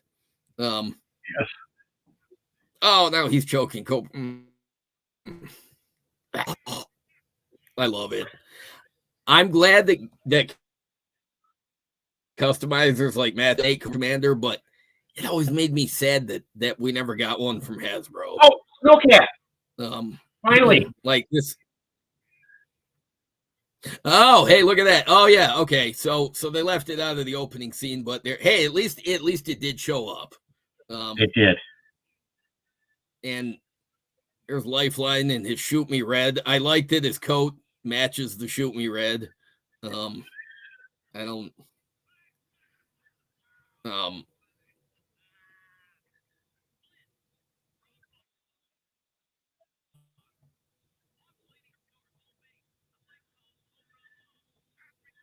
Oh, I just really Roadblock. He still can't see here. He's still got the the the eyes. So I wonder when did he get his vision back? I don't know, but that sucks. He gets it back here a little bit because Lifeline's got the magic, eye wash. Oh, that's right. Yeah, that's right. We do see him tending to his eye. Okay, yeah. I'm glad I'm glad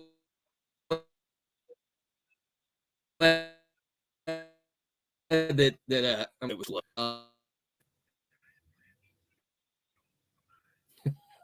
giant plant eats Joe's alive. Yeah.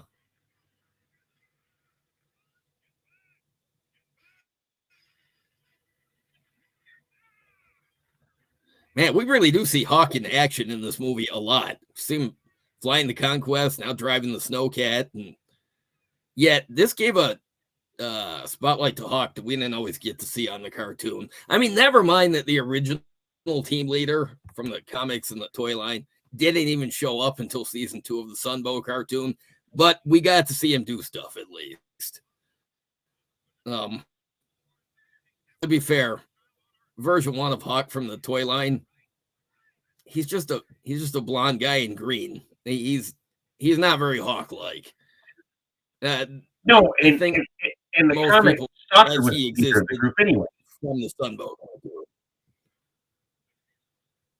Oh, you're right. Okay, yeah, you're right. Now his eyes are fixed. Okay, I forgot at what point that happened. I did always wish because of this cartoon that my toy Tomahawk had a door on it. I know why they probably couldn't, but this cartoon did make me wish that it had a door.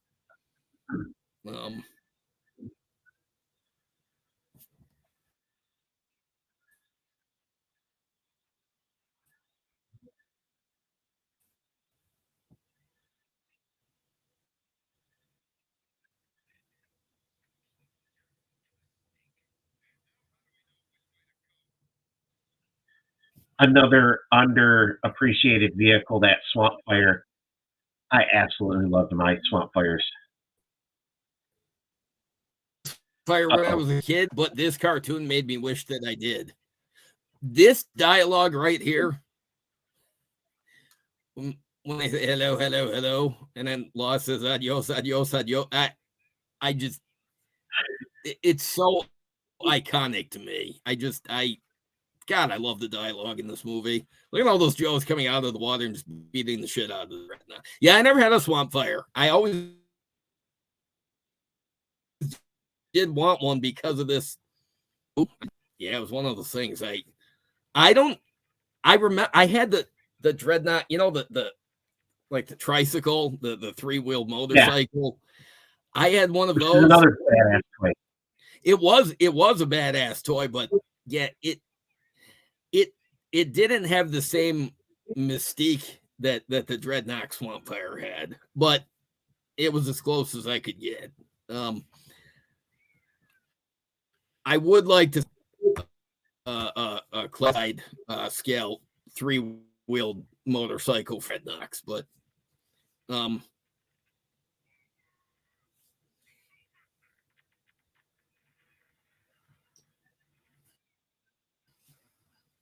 hey, look, That They're salad was so bad gone. it quit get shoes in her coat.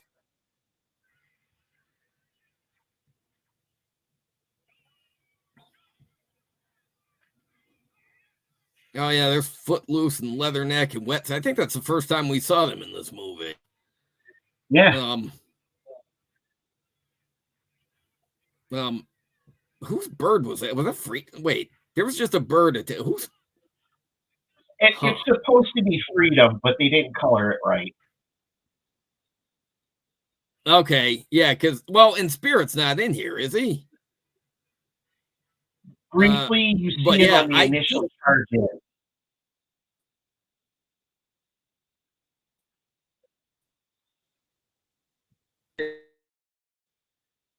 This is the kind of stuff that freaks me out. that yeah, time. I don't think I really paid that much attention to see the bird till now. But yeah, you're right. He I think you're right. I think he's supposed to be Freedom, but yeah, they colored him wrong. Um,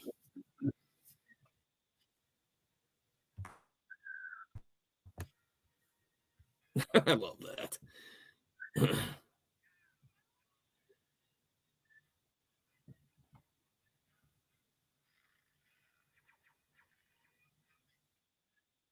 So, Tunnel. Oh God, I love this scene though. Tunnel Rat is such a badass. He he shoots through this thing and laughs while he's running away. Oh, it's so twisted. Um, Those things look like something you'd see on like Super Mario Brothers or something. oh, totally. Totally. In fact, a lot of this stuff here, this what we see inside of Cobra La, like this thing with the giant skull and the eye, and there's something so contra about it that I it's like there was I don't know what influenced what, but yeah, there's something so contra about this that I can't help but love it. Um, although I gotta say, I'm not afraid of spiders, but I'm creeped out by them, and these giant ones like it. Gross. I think this movie is the other reason I like Starship Troopers because they fight all the bugs and all the other stuff. It just reminds me of Cobra La. Maybe that's one of the things I appreciated about it too. Oh God, I love Starship Troopers. I saw that twice in the theater. I've seen that a bunch of times. Uh, a couple of months ago, I saw a Facebook post that Starship Troopers was. Oh my God, was that old? But I. Oh yeah, maybe that is one of the reasons I appreciated the big bugs in Starship Troopers so much. I never made the connection until now, but you're right. This movie probably influenced that. Um, um, Tremors, same thing. Giant worms Yes. that come out of the earth. Cobra La, totally Cobra La. Um, whether it was just a similar thought pattern or what, but I think that's what gives me some appreciation for it. Um, I don't know what kind of poison is dripping off of Pythona's claws, but when she accidentally cuts the stem of that giant clam and it falls over and is pretty clearly dead, I'm like, that's some potent poison. Yeah, she needs to wash her hands better. Yeah. Oh yeah. Oh, see, it felt it, and then it dies. It does a death rattle. I'm like, oh man. Um. But again, Pythona has been undefeatable up to this point. Nemesis Enforcer has really been undefeatable up to this point. They made it so you think that the Joes are going to lose again. Well, and the fact is, they pull off a victory here, but it's not by a lot. I mean, they scraped this win by. Like some of it was just plain luck. Like had Cobra Commander not happened along here, it would have been an even closer contest. Had the earthquake not happened and that big ravine comes along, I don't know. It would have gone worse for the Joes.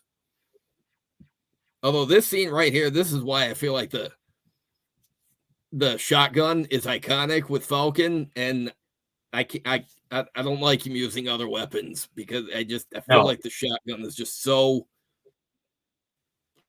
anonymous with Falcon. Power bomb. Elbow drop. Ooh. I love this.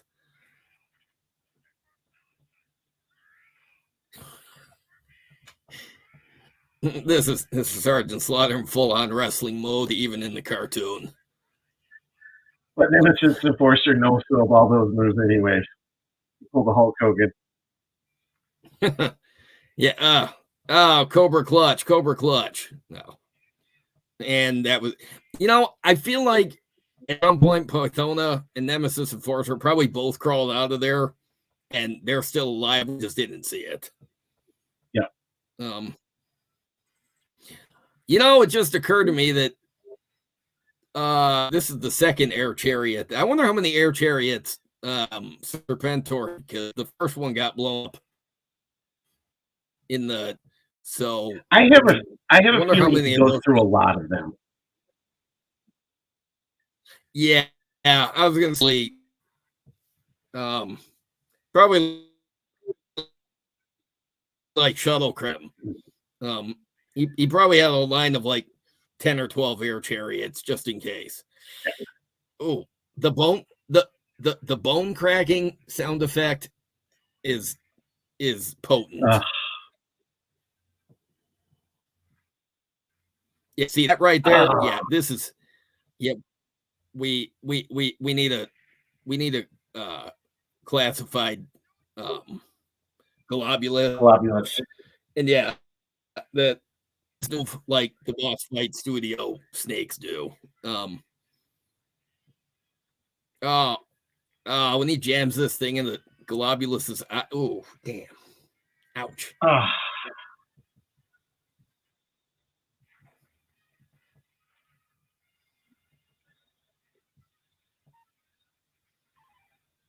God, Burgess Meredith, his voice is just perfect in how he delivers it, and it is perfect. I can't see this character being voiced by anybody else. I just, and it was years before I saw Burgess Meredith in anything in live action.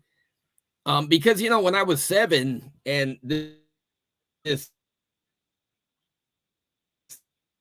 sequence, Burgess Meredith is globulus, but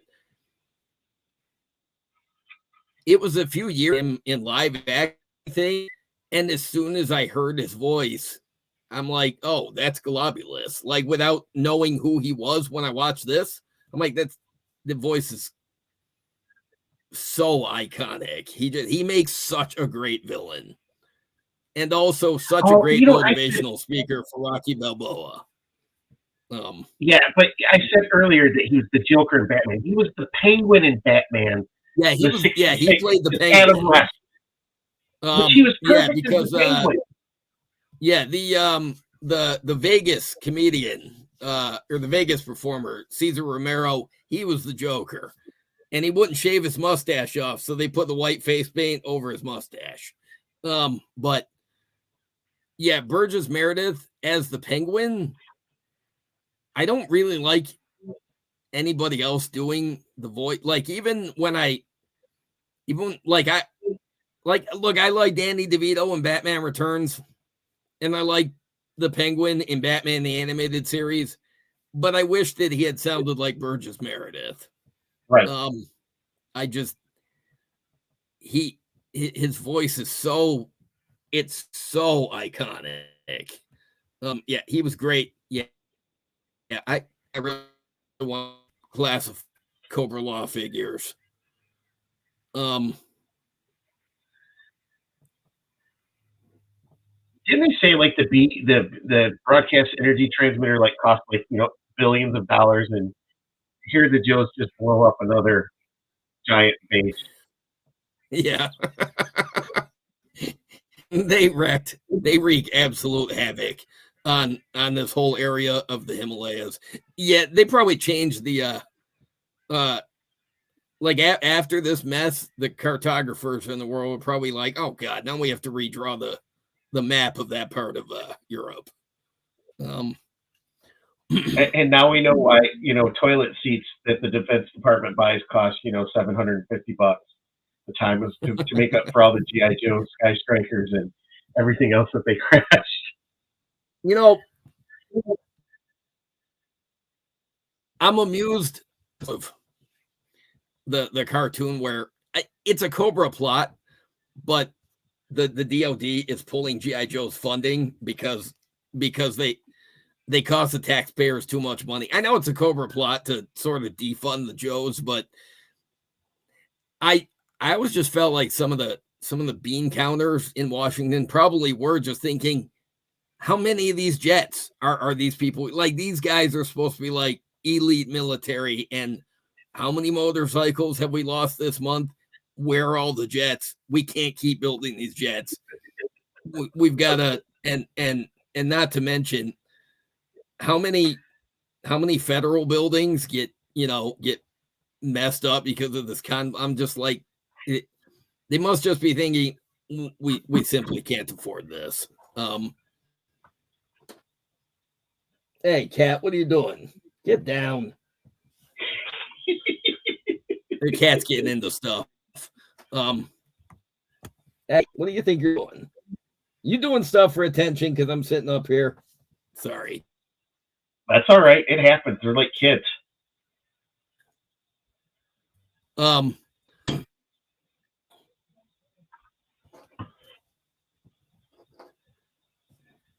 Cat's causing a distraction. Sorry. So we watched G.I. Joe the movie, and that was fun. It doesn't matter how many times I watch it. I love it. I love it. I love it. I love it. And I had to drive to a theater out of town to go see it last summer when it played for the Fathom event because the local theater in my city weren't playing it. But I had no problem driving out of town for it. I would be more than happy if they ever play it again in the theaters. I'll go see it again then too. It was such a thrill to actually see it in a theater because we never got to. It was truly an experience, and before the movie, they had like the trivia and stuff playing on the screen, and like they got like some of the voice actors to do some of like the trivia questions, and like they did that little parody cartoon, and Michael Bell's there, but you can hear the age in his voice, but he still sounds like Duke. Right. And I can't, like, even now I look at like the classified Duke and there's Michael Bell's voice. He's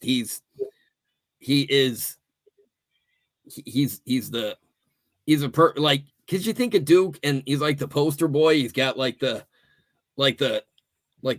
his art looks straight out of like a recruitment poster, and that voice goes with the card art too. When I look at Optimus Prime, I hear Peter Cullen. Who doesn't? I know there's other actors that have done Optimus Prime's voice over the years, but and Michael Bell is Duke, and it will be. Falcon is going to be Don Johnson. I will always hear that because it just fits. Look, Robert Downey Jr. is Tony Stark. That is my perfect Tony Stark. Chris Evans is Captain America is my perfect Captain America. Eventually, sometime in the future, some kind of a comeback on screen, and they may have other actors playing the roles, but it's never going to fit as well. I look at Chris Evans, no matter what I've seen him in, and I just think, no, he's Captain America. Captain America. And I look at Robert Downey Jr., and I just think, no, that's Tony Stark. I've seen Robert Downey Jr. in dozens of other things, but No, he is Tony Stark. He is Iron Man. They could not have picked a better actor. And I think that's one of the problems with the live action G.I. Joe movies they try to make is they're not casting the characters according to how they've always been written. So they're not getting actors that can embody the characters quite the same way Marvel has managed to do with a lot of the actors that they've cast. Like if somebody making a live action Joe movie was, if they wanted it, it doesn't have to recreate the cartoon, the cartoon stuff or the comic books. I don't care. It doesn't have to be faithful to the source material. Like the plot doesn't, but the characters do. They need up on screen. I need to feel like those are the characters that I read and watched all my life. And the actors they get in those parts, they don't do it. It's not just they're not playing it right. They're not playing it with the same spirit, and it's lacking a lot.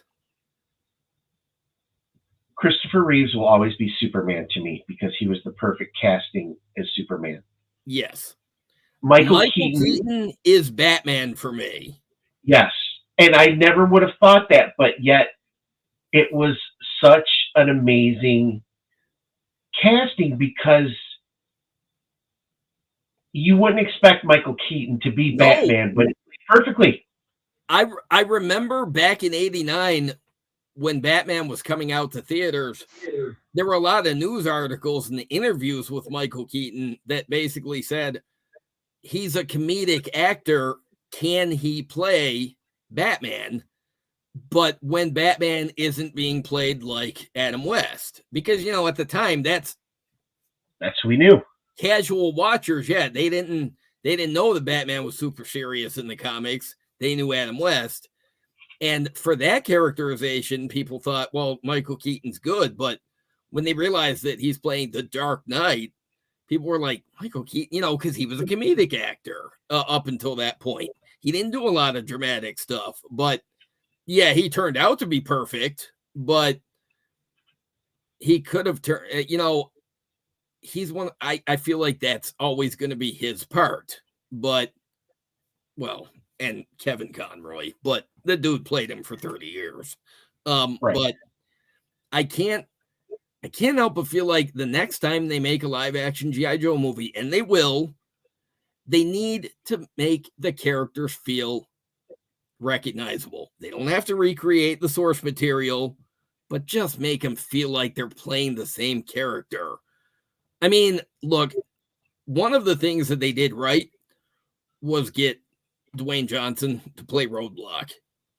He fit the character. He's big, he's tough, he's badass, but he had the same spirit that the same essence that we saw from, but he wasn't perfect, but I think he's as close as they've gotten to making a character really feel like they're on screen, or their comic book counterpart. Not perfect, but he's as close as they've gotten.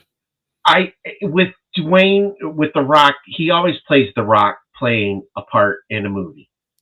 Okay. And if they would have said, if this is Sergeant Rock or given him, it would have been different. But, Terry Crews to me would have been the perfect Roadblock.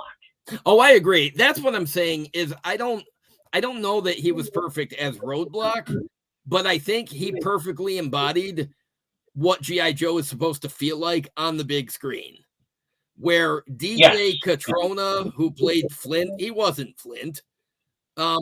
What's her name from Friday Night Lights? She wasn't Lady J. No. From the original movie, as stupid as it sound was, the guy who played Hawk, I thought that was the closest one I would have put to having be Hawk. I can't think of his name now. Dennis Quaid. Thank you. He was okay, but I I did feel like he was the only one that was taking it seriously, which kind of, I think that's why he felt appropriate, because he was the only one that I felt like was trying to play the role, where everybody else was just there. Um, I, but I just, all right, yeah, I'll give you that. If you're watching G.I. Joe on the big screen and it's supposed to feel a certain way, yeah, I guess Dennis, he did get there. But it's did he get there because everybody else sucks so bad? Yeah, I think that might be part of it, because to this day, I always say I prefer Rise of Cobra over Retaliation, not because it was a better movie. Fuck no, it wasn't a better movie, but it did not take itself seriously. Like, it was a stupid ass movie that you could tell was playing itself like it knew it was a stupid ass movie, and everybody in the movie knew that it was a stupid ass movie, and so they were playing it that way, where Dennis Quaid wasn't. And maybe that is why it feels like he was the only one that was taking it seriously, because God knows nobody else would. Look, I love Brendan Fraser, but he played Sergeant Stone in that movie, and no way was he taking that thing seriously. I mean, Snake Eyes had lips. I mean, come on, you Snake lost me Eyes right. had lips on the 1985 figure too. Version 2, the iconic version of Snake Eyes that everybody, that figure had fucking lips on his mask. So they were accurate. It's a dumbass feature. No mask should, but he was like that in the toy line. But what Snake Eyes wasn't was a big, beefy, muscle-bound rubber suit guy, and that is definitely what Snake Eyes was in those movies. Yep. Why does he have? He should not be wearing a layered muscle suit like Batman wore as Snake Eyes. No, he's a ninja, for God's sake. Yeah, give him a. Yeah, you know what? Just put him in spandex, because that's what Snake Eyes is wearing. Just put him in spandex, or whatever the high quality equivalent of spandex is. But yeah, like some Under Armour or something like that. Give him a tactical vest and some, military style pants. But yes, yeah, no. and you know what? Now, we've seen live action Snake Eyes done 3 different times. They always give him the visor, and it always looks stupid. Just give him a pair of goggles so he can be the commando, for God's sake. Or how about you don't take the one figure that never talks and you don't make him such a focal part of the flippin' movie? Well, I think that's part of the reason why. Look, as good as Henry Golding is and everything I've seen him in, why the fuck is he playing Snake Eyes when he's talking? Because, but that is the reason why, if you watch the Sunbow cartoon all the way through, Snake Eyes has scenes, but he's not focused on, because you can't focus on a character that doesn't speak. I mean, and, at least in the cartoon, he would do some sort of like sign language, like there was some kind of communication, where in the movies, they always let his swords do the talking for him. And why are you focusing on that? Like, right. Just, you can't. Although, if you're going to do Snake Eyes on the big screen, yeah, you got to make him a supporting character. And you got to give us somebody that isn't Channing Tatum as the star of the movie. Yep. Yep. But anyways, if you look at this 87 movie, is there holes in it? Is it completely unbelievable? Is it over the top? Is it campy 80s cartoon action? Yes. It is all of those things. And I think that's why I love it so much. But you have Hawk in it, you have Duke in it, you have Flint, Beachhead, Falcon, Sergeant Slaughter. It's an ensemble cast, and not one person is always focused on. It moves around and it changes, and that's the best part. Yeah. Because here's the thing that they did it in Retaliation. To a lesser degree, they did in Rise of Cobra, because one of the things I did like about Rise of Cobra is the pit. Their base is huge, and there's Joes everywhere. Like, they're nameless. Most of them don't have dialogue, but they're there. You can see that it's a big team that all has their specialties, and they're all training, and they're all over and that is one of the things that drives me nuts in a lot of the screen representations. And look, I like the Renegades cartoon, but it was guilty as shit too. I like character variety. I like the Joe team being big with a lot of different specialties that can go on different missions. Stop boiling the team down to 8 people who have to do everything. There was the only reason to kill off most of the Joes in Retaliation was because you wanted to give the spotlight to Snake Eyes and Roadblock. And no, don't do that. I mean, all right, I did kind of appreciate when Joe Colton came in, but it was just Bruce Willis playing Bruce Willis. So, no, I'm sorry. Was he Joe Colton? No. Was he Bruce Willis? Yes, but that's what Bruce Willis does. You got star power in there, but just no. There was no reason for it. And you know the saddest part about that Joe Colton is Sarge has come out and said he was offered that role, but because of, I want to think it was his WWE contract, he couldn't play the part. So it was going to be Sergeant Slaughter instead of Joel Colton. All right, that would have been much better. That would have been much better. Because I can't see it. It doesn't work for me. And somebody after that movie came out said, well, what if they hadn't called him Joe Colton? Maybe he could have been Hawk. But I'm like, no, he wouldn't have been a good Hawk either. He's Bruce Willis. He's playing Bruce Willis. I know he's in the Expendable movie, right? He's in one of them at least. The dude, well, he did Red. What's that? He did the movie Red, where it was like the that's right, the CIA. Like, but he was in Expendables too. He played the CIA guy, but that character he played in the Joe movie was the guy he played in Red. Oh, you're right. Oh, yeah, because Red, that was the movie where Helen Mirren plays the sniper, right? Yes. Yes. Yeah.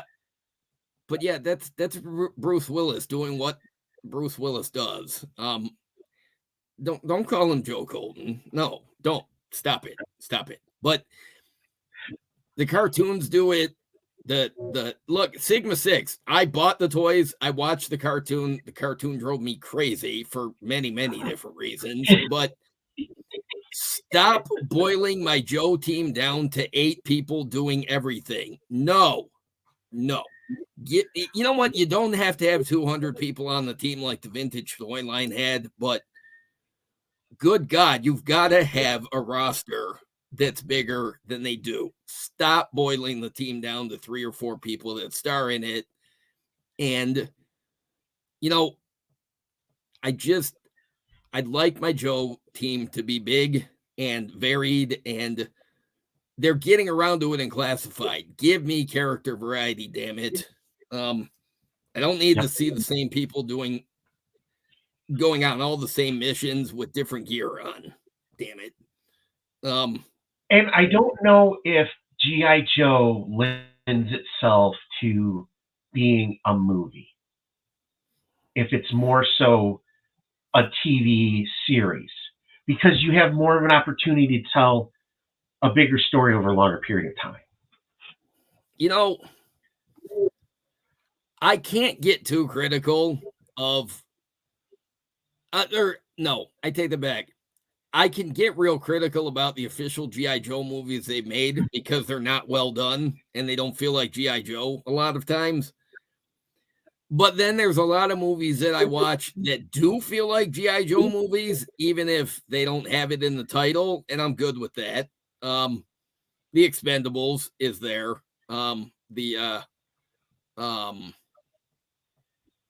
Starship Troopers in a lot of ways. That feels like a G.I. Joe movie.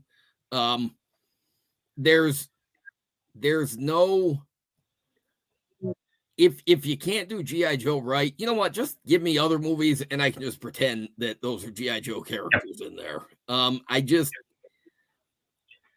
I feel like no matter what they tried to do with the live actions, it's not going to do it. You're right. Give us a TV series.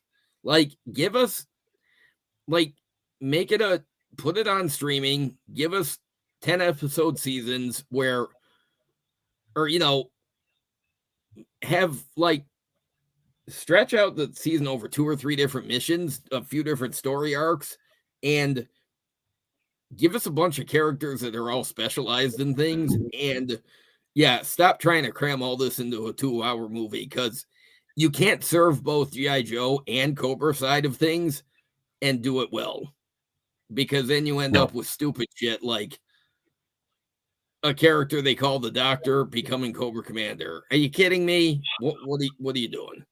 And then his sister is the Baroness who was in love with Duke but had nanomites in her, and that's what stopped her. Yeah, I know. I don't. One of the things about that did bug me is the nanomites are basically being used the same way the brainwave scanner was used in the comics. If your Cobras can't be loyal to the people on the top without being manipulated into it, that's a leadership problem. And it's as iconic and classic as the Joe comic always was. And I read not all of it, but I read a bunch of the IDW Larry Hama stuff. Great. Stop with the brainwave scanner. Stop it. And stop using stupid shit like nanomites to, when they're like, oh, they don't feel any pain. They don't have any personality. Well, yeah, it's boring. Don't. Yeah.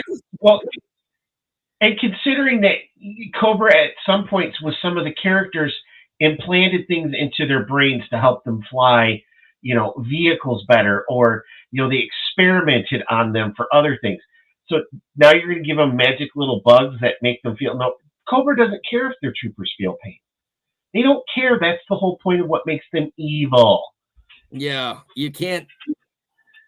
Taking away their ability to feel pain doesn't make them into badasses. It just makes them into robots. Well, why didn't you just use battle android troopers if that's what you were going for then? Yeah,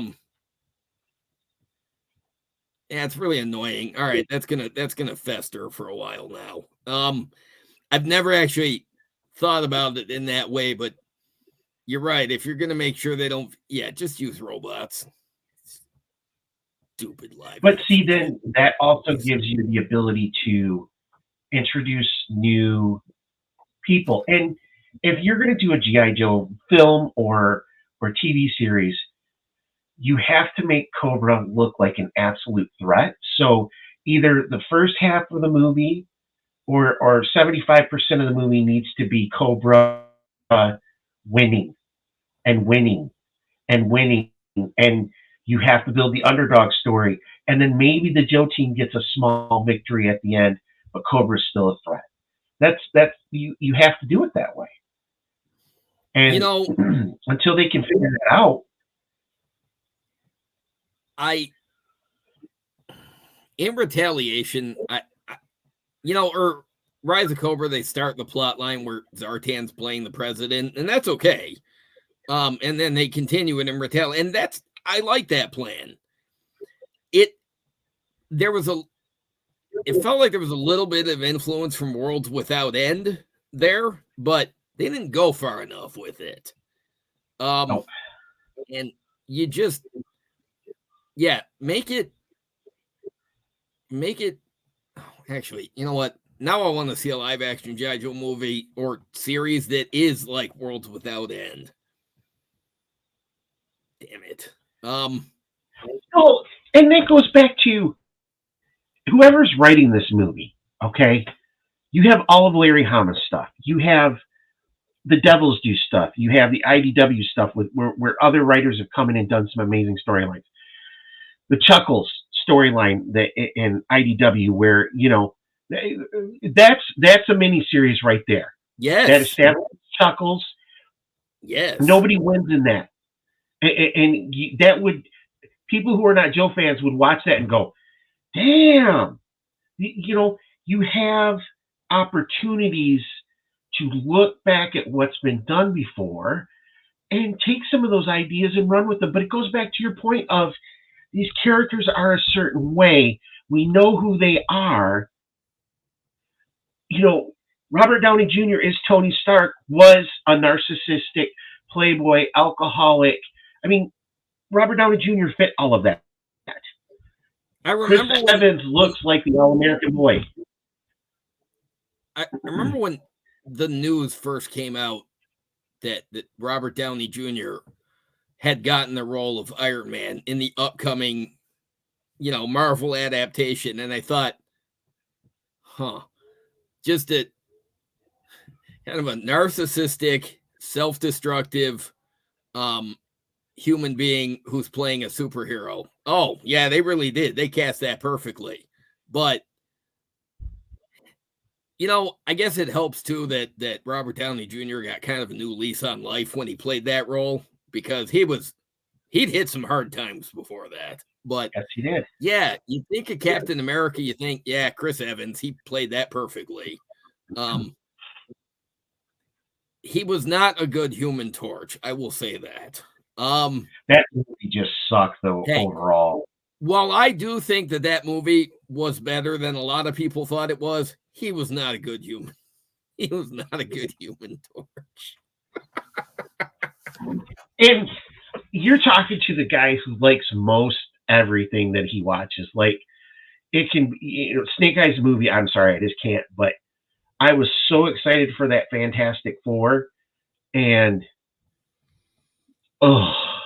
it was just horribly cast. The script was not good. Ian Grufford did a great job as Mr. Fantastic. I don't know that anybody else in that cast worked, but I think he captured it perfectly. That guy that played Dr. Doom was awful. He was awful. And then the sequel? What the fuck? Galactus was a cloud. Yeah. Look, I love Doug Jones as a creature character actor, but that Silver Surfer was not good. That was not good. Well, and if you really want to talk casting, Ryan Reynolds as the Green Lantern compared to Ryan Reynolds as Deadpool. There's a reason why they had Deadpool kill off the Green Lantern in the closing movie credit of Deadpool 2. There's a reason why they killed him off.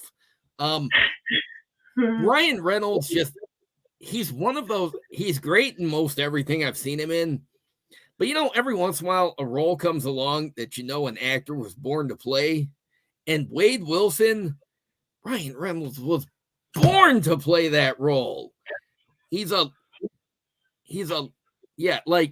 loudmouth, super sarcastic, talkative, standoffish guy with a lot of attitude who could be a complete badass. Yep, that's Wade Wilson.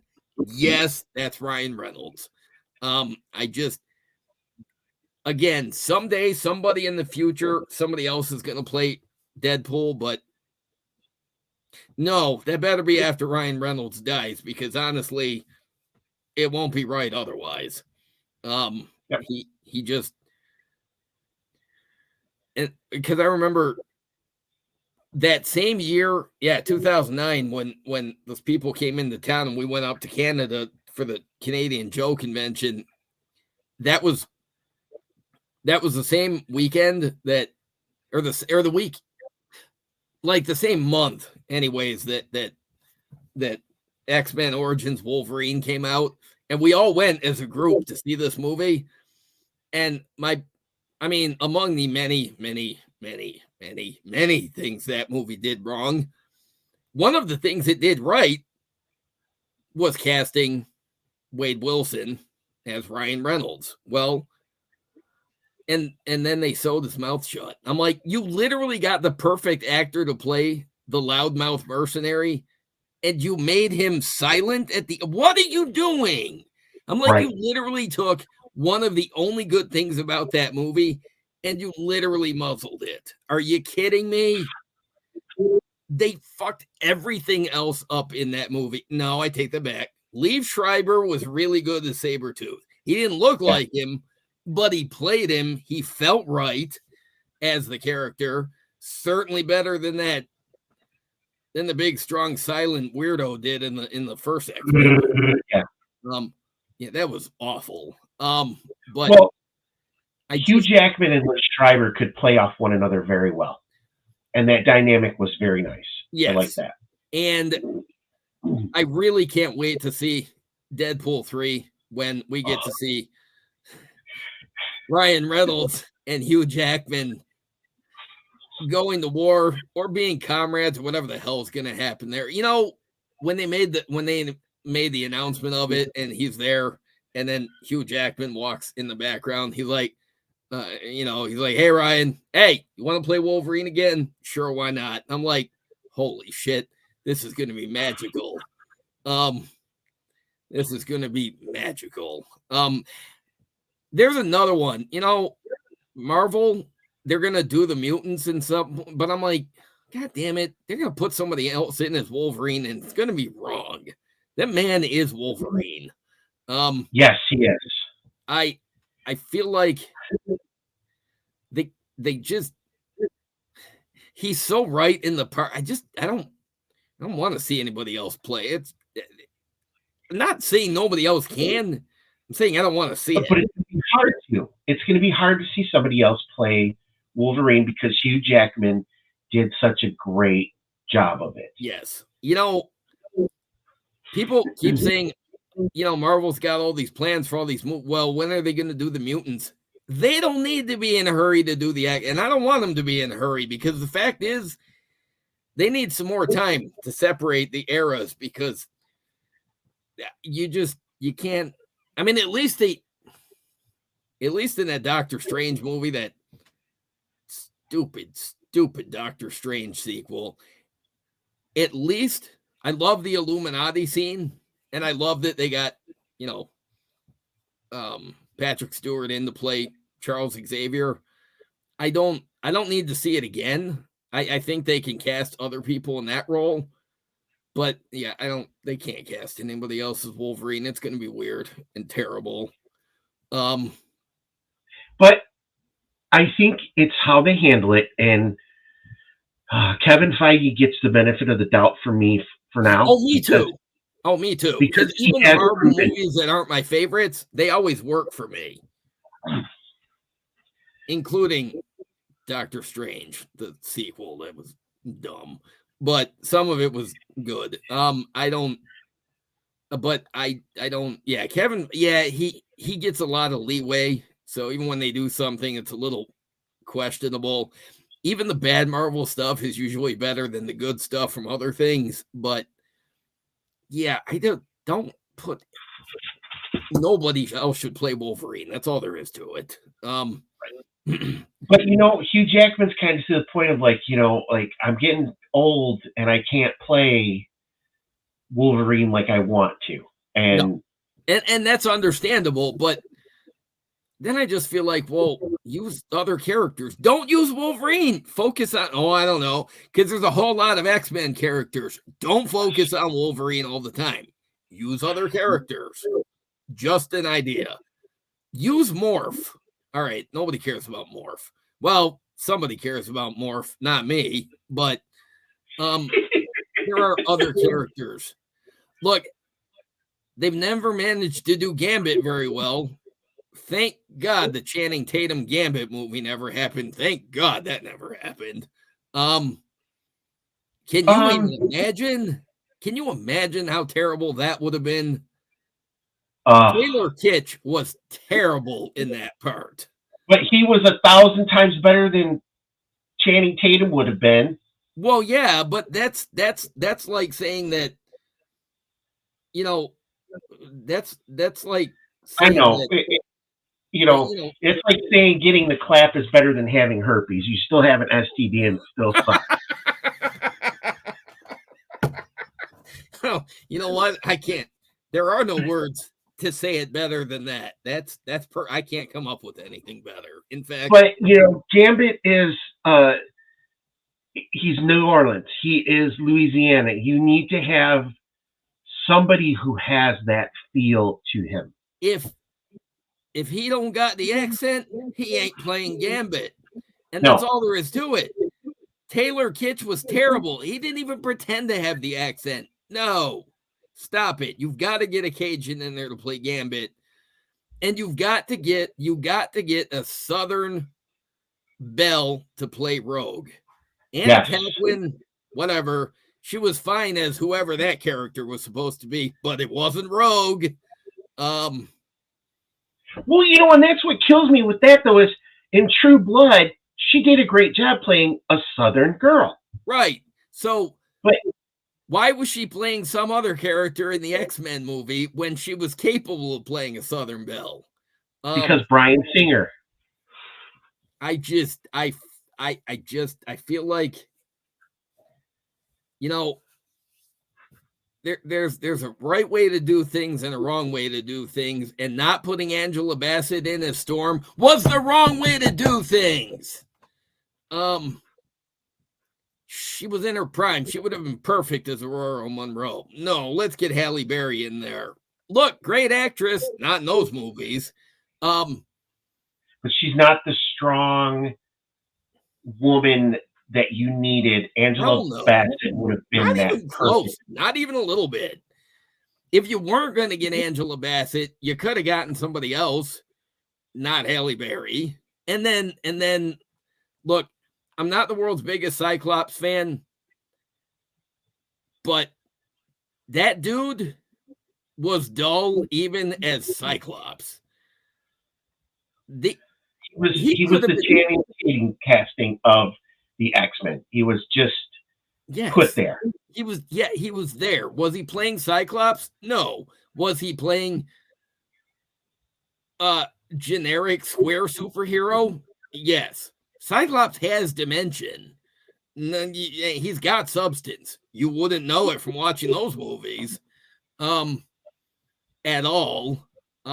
Yet, people lamented they killed him off in the third one. Why? He wasn't making a difference anyways. They killed him off and literally it made no impact at all. Because that guy had no business playing Cyclops. Do I know who could have played him better? No. But could anybody have? Yeah, pretty much. And could the writing of Cyclops been better? Because God, yes. Cyclops in those X-Men movie was all about worrying about who the hell Jean was talking to. He was like crazy possessive boyfriend guy. Well, yes. They didn't need to do the love triangle thing, and they really super didn't. And you're right, he wasn't even, because again, Cyclops has dimension in the comics, not in those movies.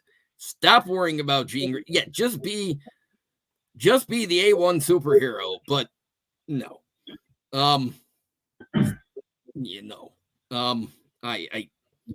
It's terrible. It's truly terrible. You know what was great in those movies? That kid that played Quicksilver. Was he playing Quicksilver from the comics? No, because Quicksilver from the comics is a dick.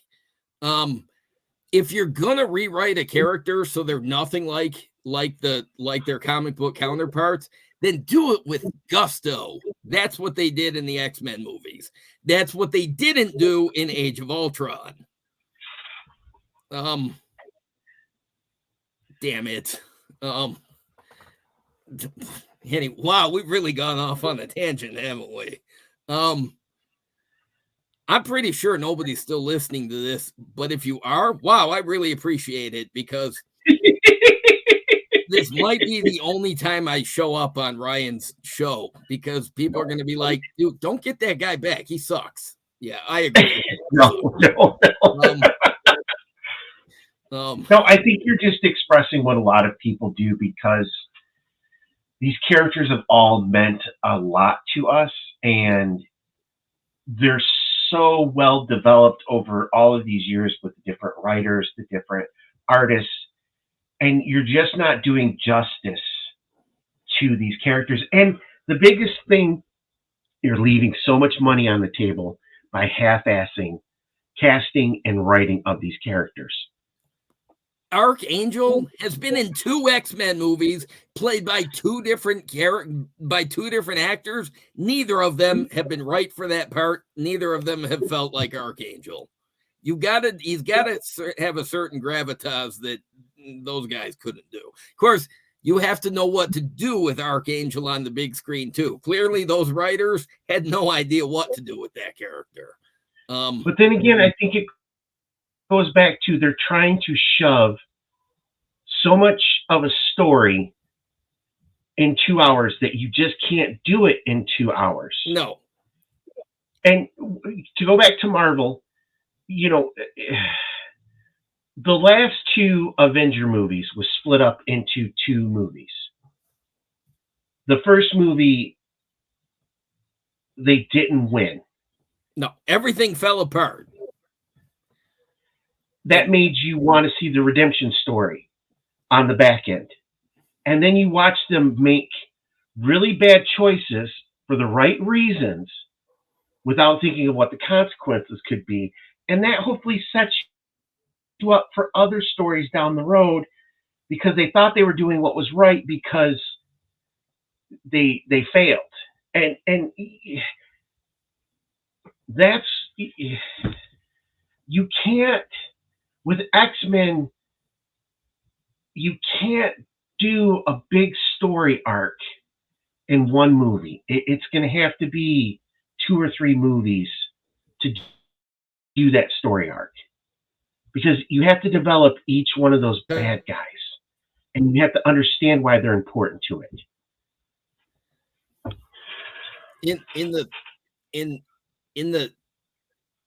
They've now done the Dark Phoenix in 2 different sets of X-Men movies. Not only have they not gotten it right, they haven't even gotten close.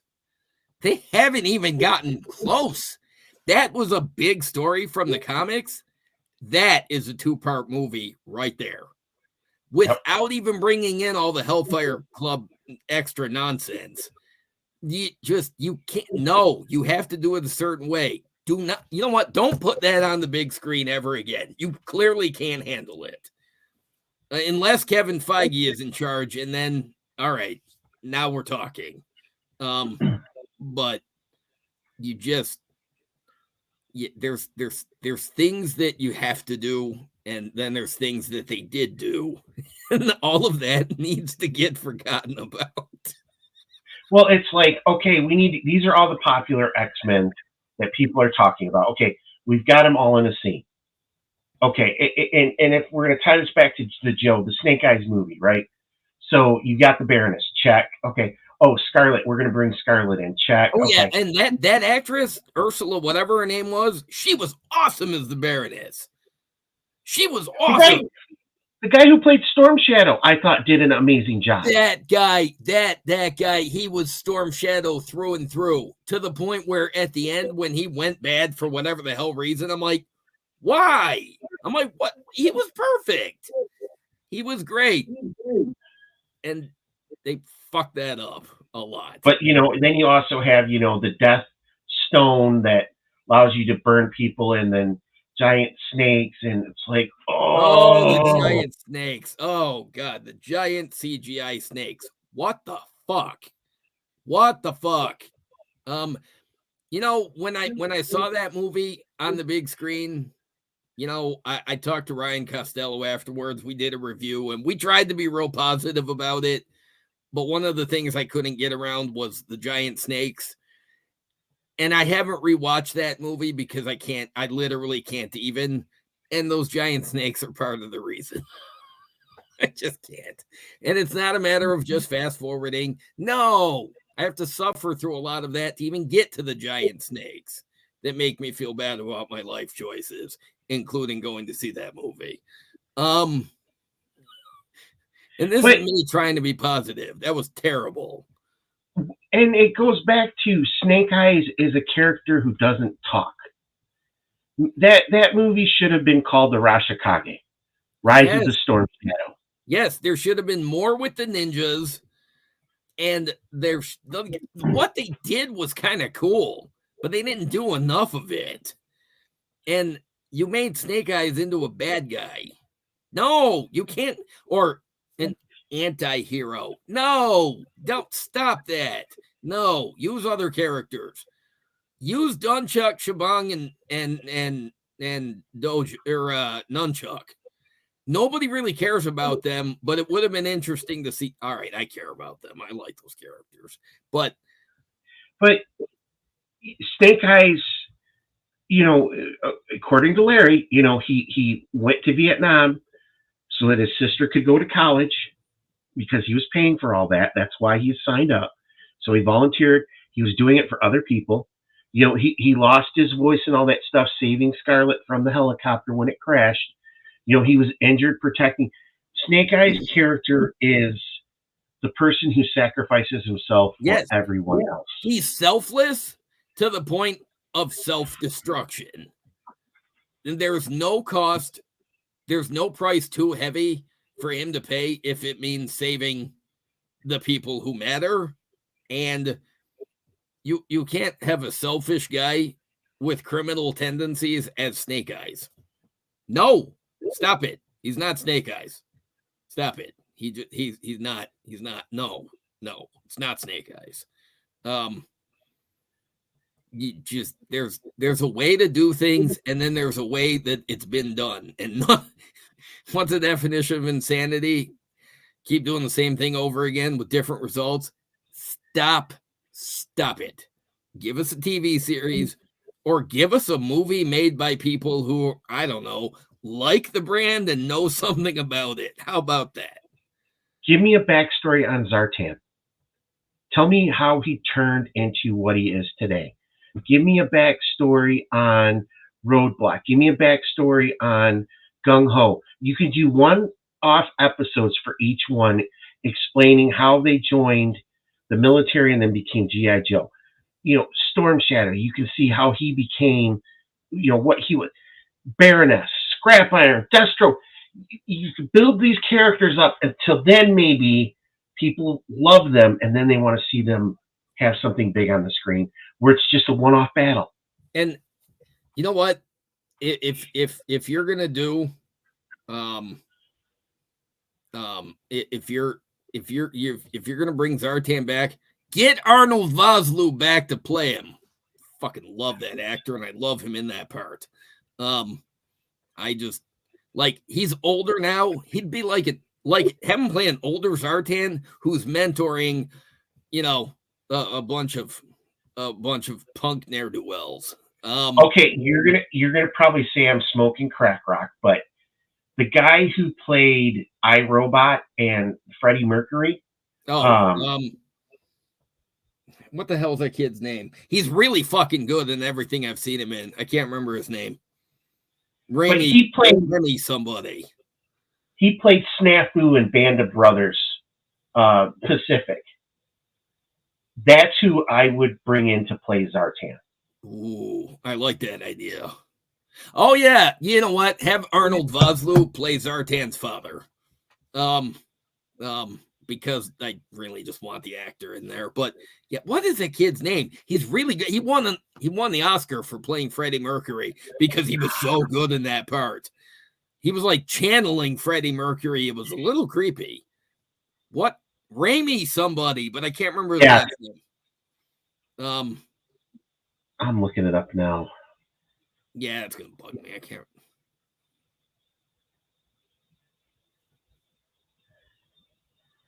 Because he was Snafu.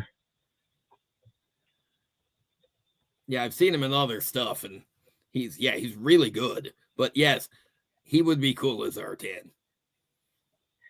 Oh, yeah. What's the actor's name? Damn it.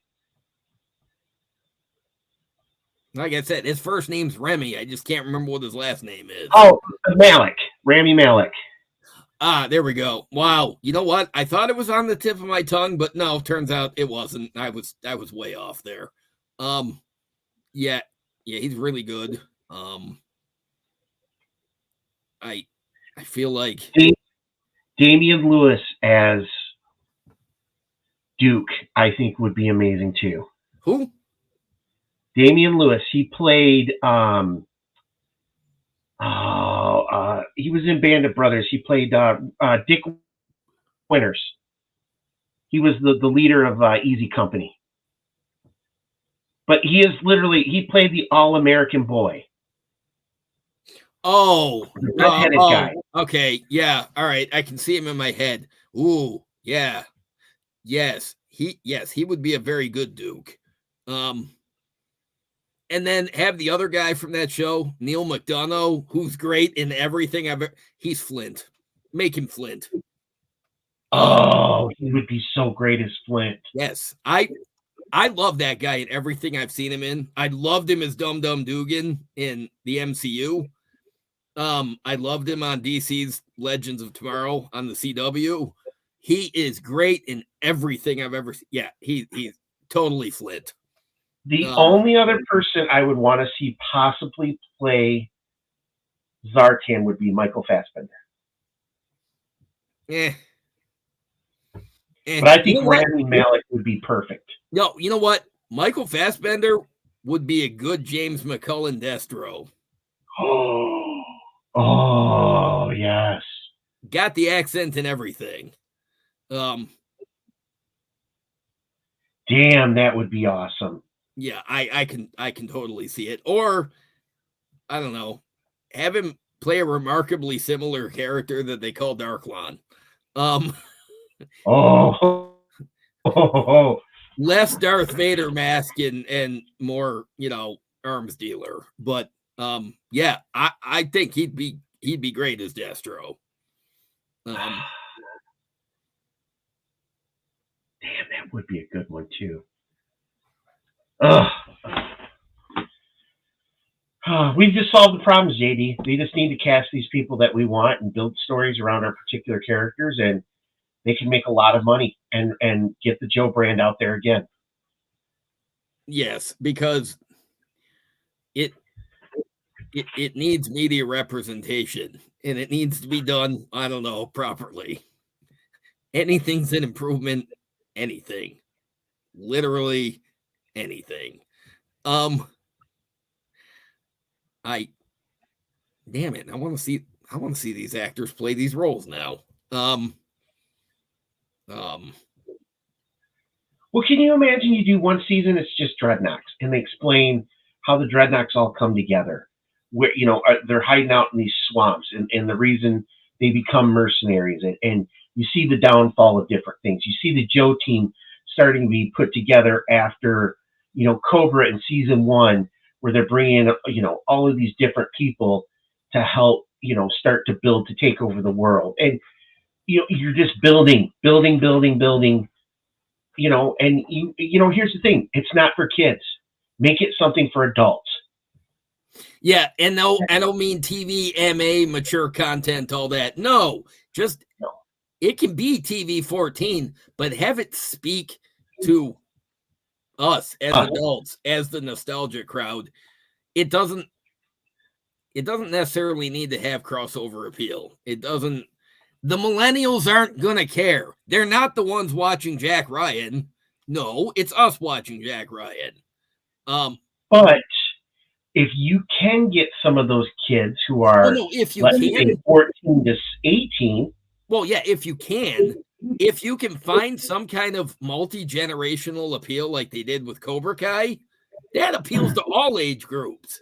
Somehow that's got kids, that's got teenagers, that's got adults, that's got old people watching it. If you can strike that iron, then that's great. But if you can't, yeah, just make it a make it for the NCIS crowd. All right, maybe slightly younger than that, but um, But um, a good story is going to attract people no matter what age if it's something that's cool. oh yeah, So um, you know, I feel like yeah, I feel like there's many ways they can do it right. We'll be waiting a while to see it happen, though. yeah, and that's what should happen. Hasbro needs to get their house in order first.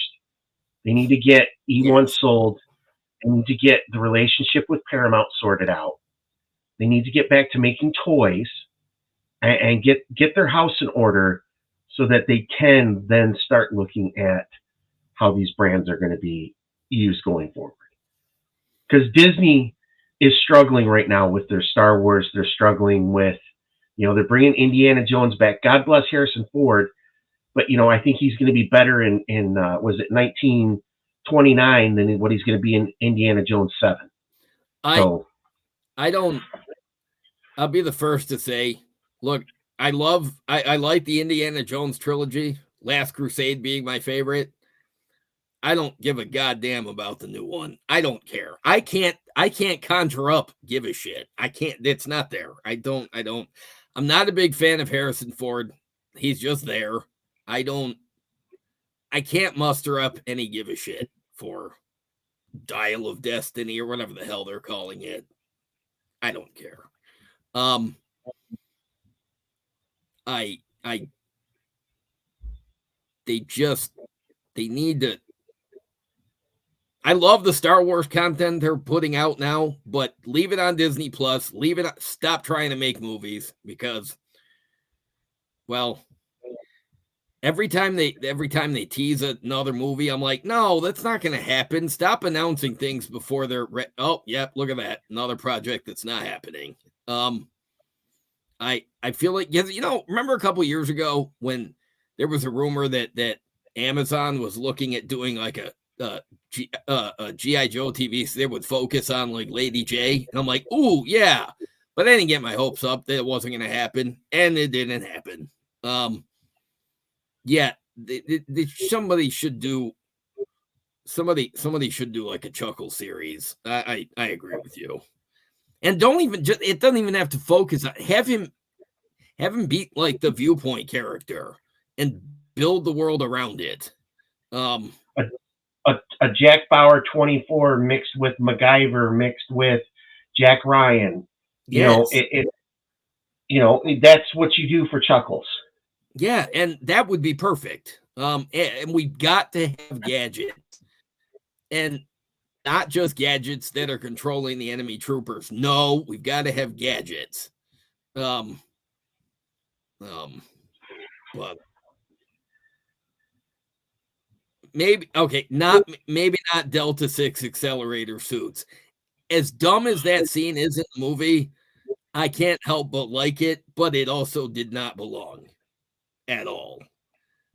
Um, I love it in that this is really terrible sort of way, but it's not good. Um, yeah, Well, and you put nanomites in a warhead, and you have to use an RPG to shoot it instead of just walking up to the Eiffel Tower and sprinkling it on there. I mean, come on. and yeah, why why do why does it have to be over the top? Well, in retaliation, they had that crap coming down from the satellites destroying London. Why? Why? Just why? Um, You know what though? That was kind of cool, but why would you destroy London? Why wouldn't you do this deserted desert island somewhere and just show the world what you can do instead of destroying an entire country? Oh, because the special effects will make it look cool. It's the threat of what you can do. You know, well, if you want to show the world what you can do, use some sort of technology to bring a new island up out of the ocean and create a military facility on it. Where have I seen that before? Oh, that's right. In successful G.I. Joe titles. Yes, let's see them. Yeah, introduce a plot like that. And Yeah. stop destroying things that are already there. Have them do something new. And if you're gonna have soldiers that you're experimenting on, don't make them your baseline troops. They need to be Bio Viper. They need to be big lizards and big whatever the skunk or whatever the hell the other guy was. The Mega Viper. No. Or reanimate dead corpses and they're your zombie vipers. If Cobra's this evil organization, they're going to do all that, just off the wall crazy shit. Yes, and let's have the experiment. You know what? If you're gonna have experiment, do the V Troopers from Valor versus Venom, like bee people and scorpion people and wolf people, and have transforming people. That would be fun. Over the top, sure, but I don't know. Better than running around European cities doing random destruction. While you take giant things and shove it into their brains as they're shaking and then deteriorating away. And doing bad CGI while you're at it. Yes. As much as I love Arnold Vosloo, watching his face turn into the old guy's face, I was not impressed at all.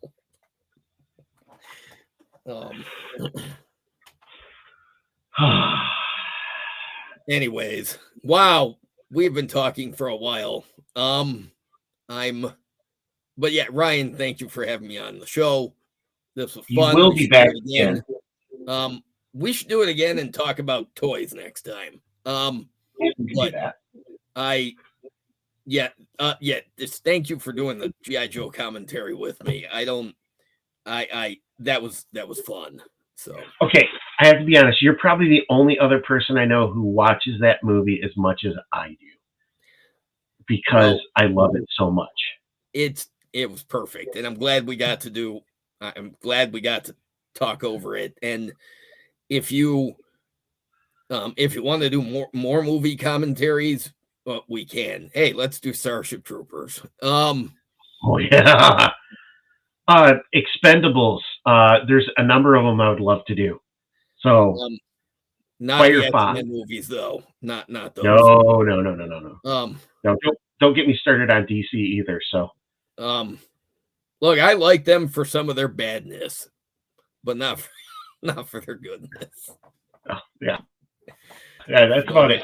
Hey, like I said, I'm easy when it comes to entertainment, but I also see there's a lot of opportunity for some of these great brands, and they just need to embrace it and go with it. And you're leaving money on the table, and it's stupid to do. So, yes. But definitely, we will have you back on, JD. Let's do this. Where can everybody find you, sir? I will put the links in the show notes, but... Well, I'm on Facebook. My profile is public because I post nothing of any importance at all. So I'm on there, but really, I'm one half of the podcasting duo for the General Geekery podcast. My co-host Brian, he hosts the show on his YouTube page for his customizing, for his toy customizing, which is Go Figure Customs. So and I have some of the other socials, but I always forget that Instagram is there. But yeah, honestly, all my customs, they get posted on my Facebook profile, which gets shared to a bunch of the groups. So not hard to find if anybody's looking for me. But definitely check out the General Geekery. These guys put out some great podcasts. It's fun. They're two buddies who just chat and pick on each other. And Brian is just crazy with some of the stuff that he can do. The cards he puts together is just crazy. Yeah, the dude can use some Photoshop.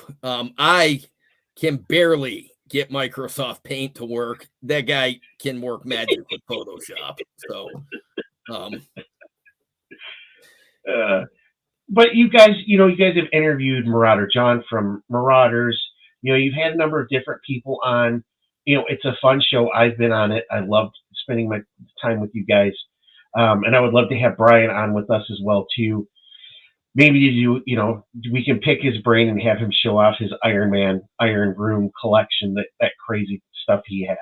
Yeah, like a slow walk through it instead of because he did the one video where he showed it, but he's changed it since then, and then we could interview about him some of his crazier shit. The dude owns all of the 6-inch Marvel Legends Iron Man figures except like 3 of them total. I call him the Iron Whore because he will buy anything that's Iron Man. But I can't talk. I have every Zartan figure, even the really bad ones. You need the Sigma 6 Toxic Zartan with the radiation glowing hands. I don't know if I have that. I got to check that. I might have to go on eBay. I bet it's not that expensive. No, the Sigma 6 were the easiest ones to get. I love the line when it was out, but yeah, it doesn't have a lasting legacy of any kind. No, but I give them credit for trying to do something different, and yeah, it's just some of them are like awesome, and then some you're just like, oh, this one's really bad, but they're cool still for what they are. Yes, unless you're the only hard ones to get are the ones that were released towards the end of the line, but at that point, some of them didn't even look recognizable. But yeah, get a Toxic Zartan. Yeah, that's fun. But yeah, Ryan, thanks for having me on the show. We'll do this again at some point. Definitely. I will put the links for General Geekery's YouTube page in the description of the video. I want to say thank you to my co-reviewer, JD, for coming onto the Island of Misfit Toy Collectors. And yes, we will do it again. I think we will have to review Starship Troopers, because the best scene to me is when he tells the Jake Busey to put his hand up on the wall and he throws the knife through it and he just goes, medic! Who doesn't want to throw a knife at Jake Busey? Seriously. And Michael Ironside in that movie, everybody goes, nobody quits. Go on, you apes. You want to live forever? Yeah, dude. Yeah, we should do a commentary track for that. That'd be fun. All right, cool. Well, thank you again for joining me, JD. You have a great evening. Stay warm out there. I mean, you guys have been hit with some crazy weather. So I was gonna say, I've got the house sealed off. I'm staying indoors where it's safe. But all right, man. Good night, everybody. Thank you. Thank you, everyone, for joining us. You have a great evening, morning, or day, depending where you're at on the island. We'll talk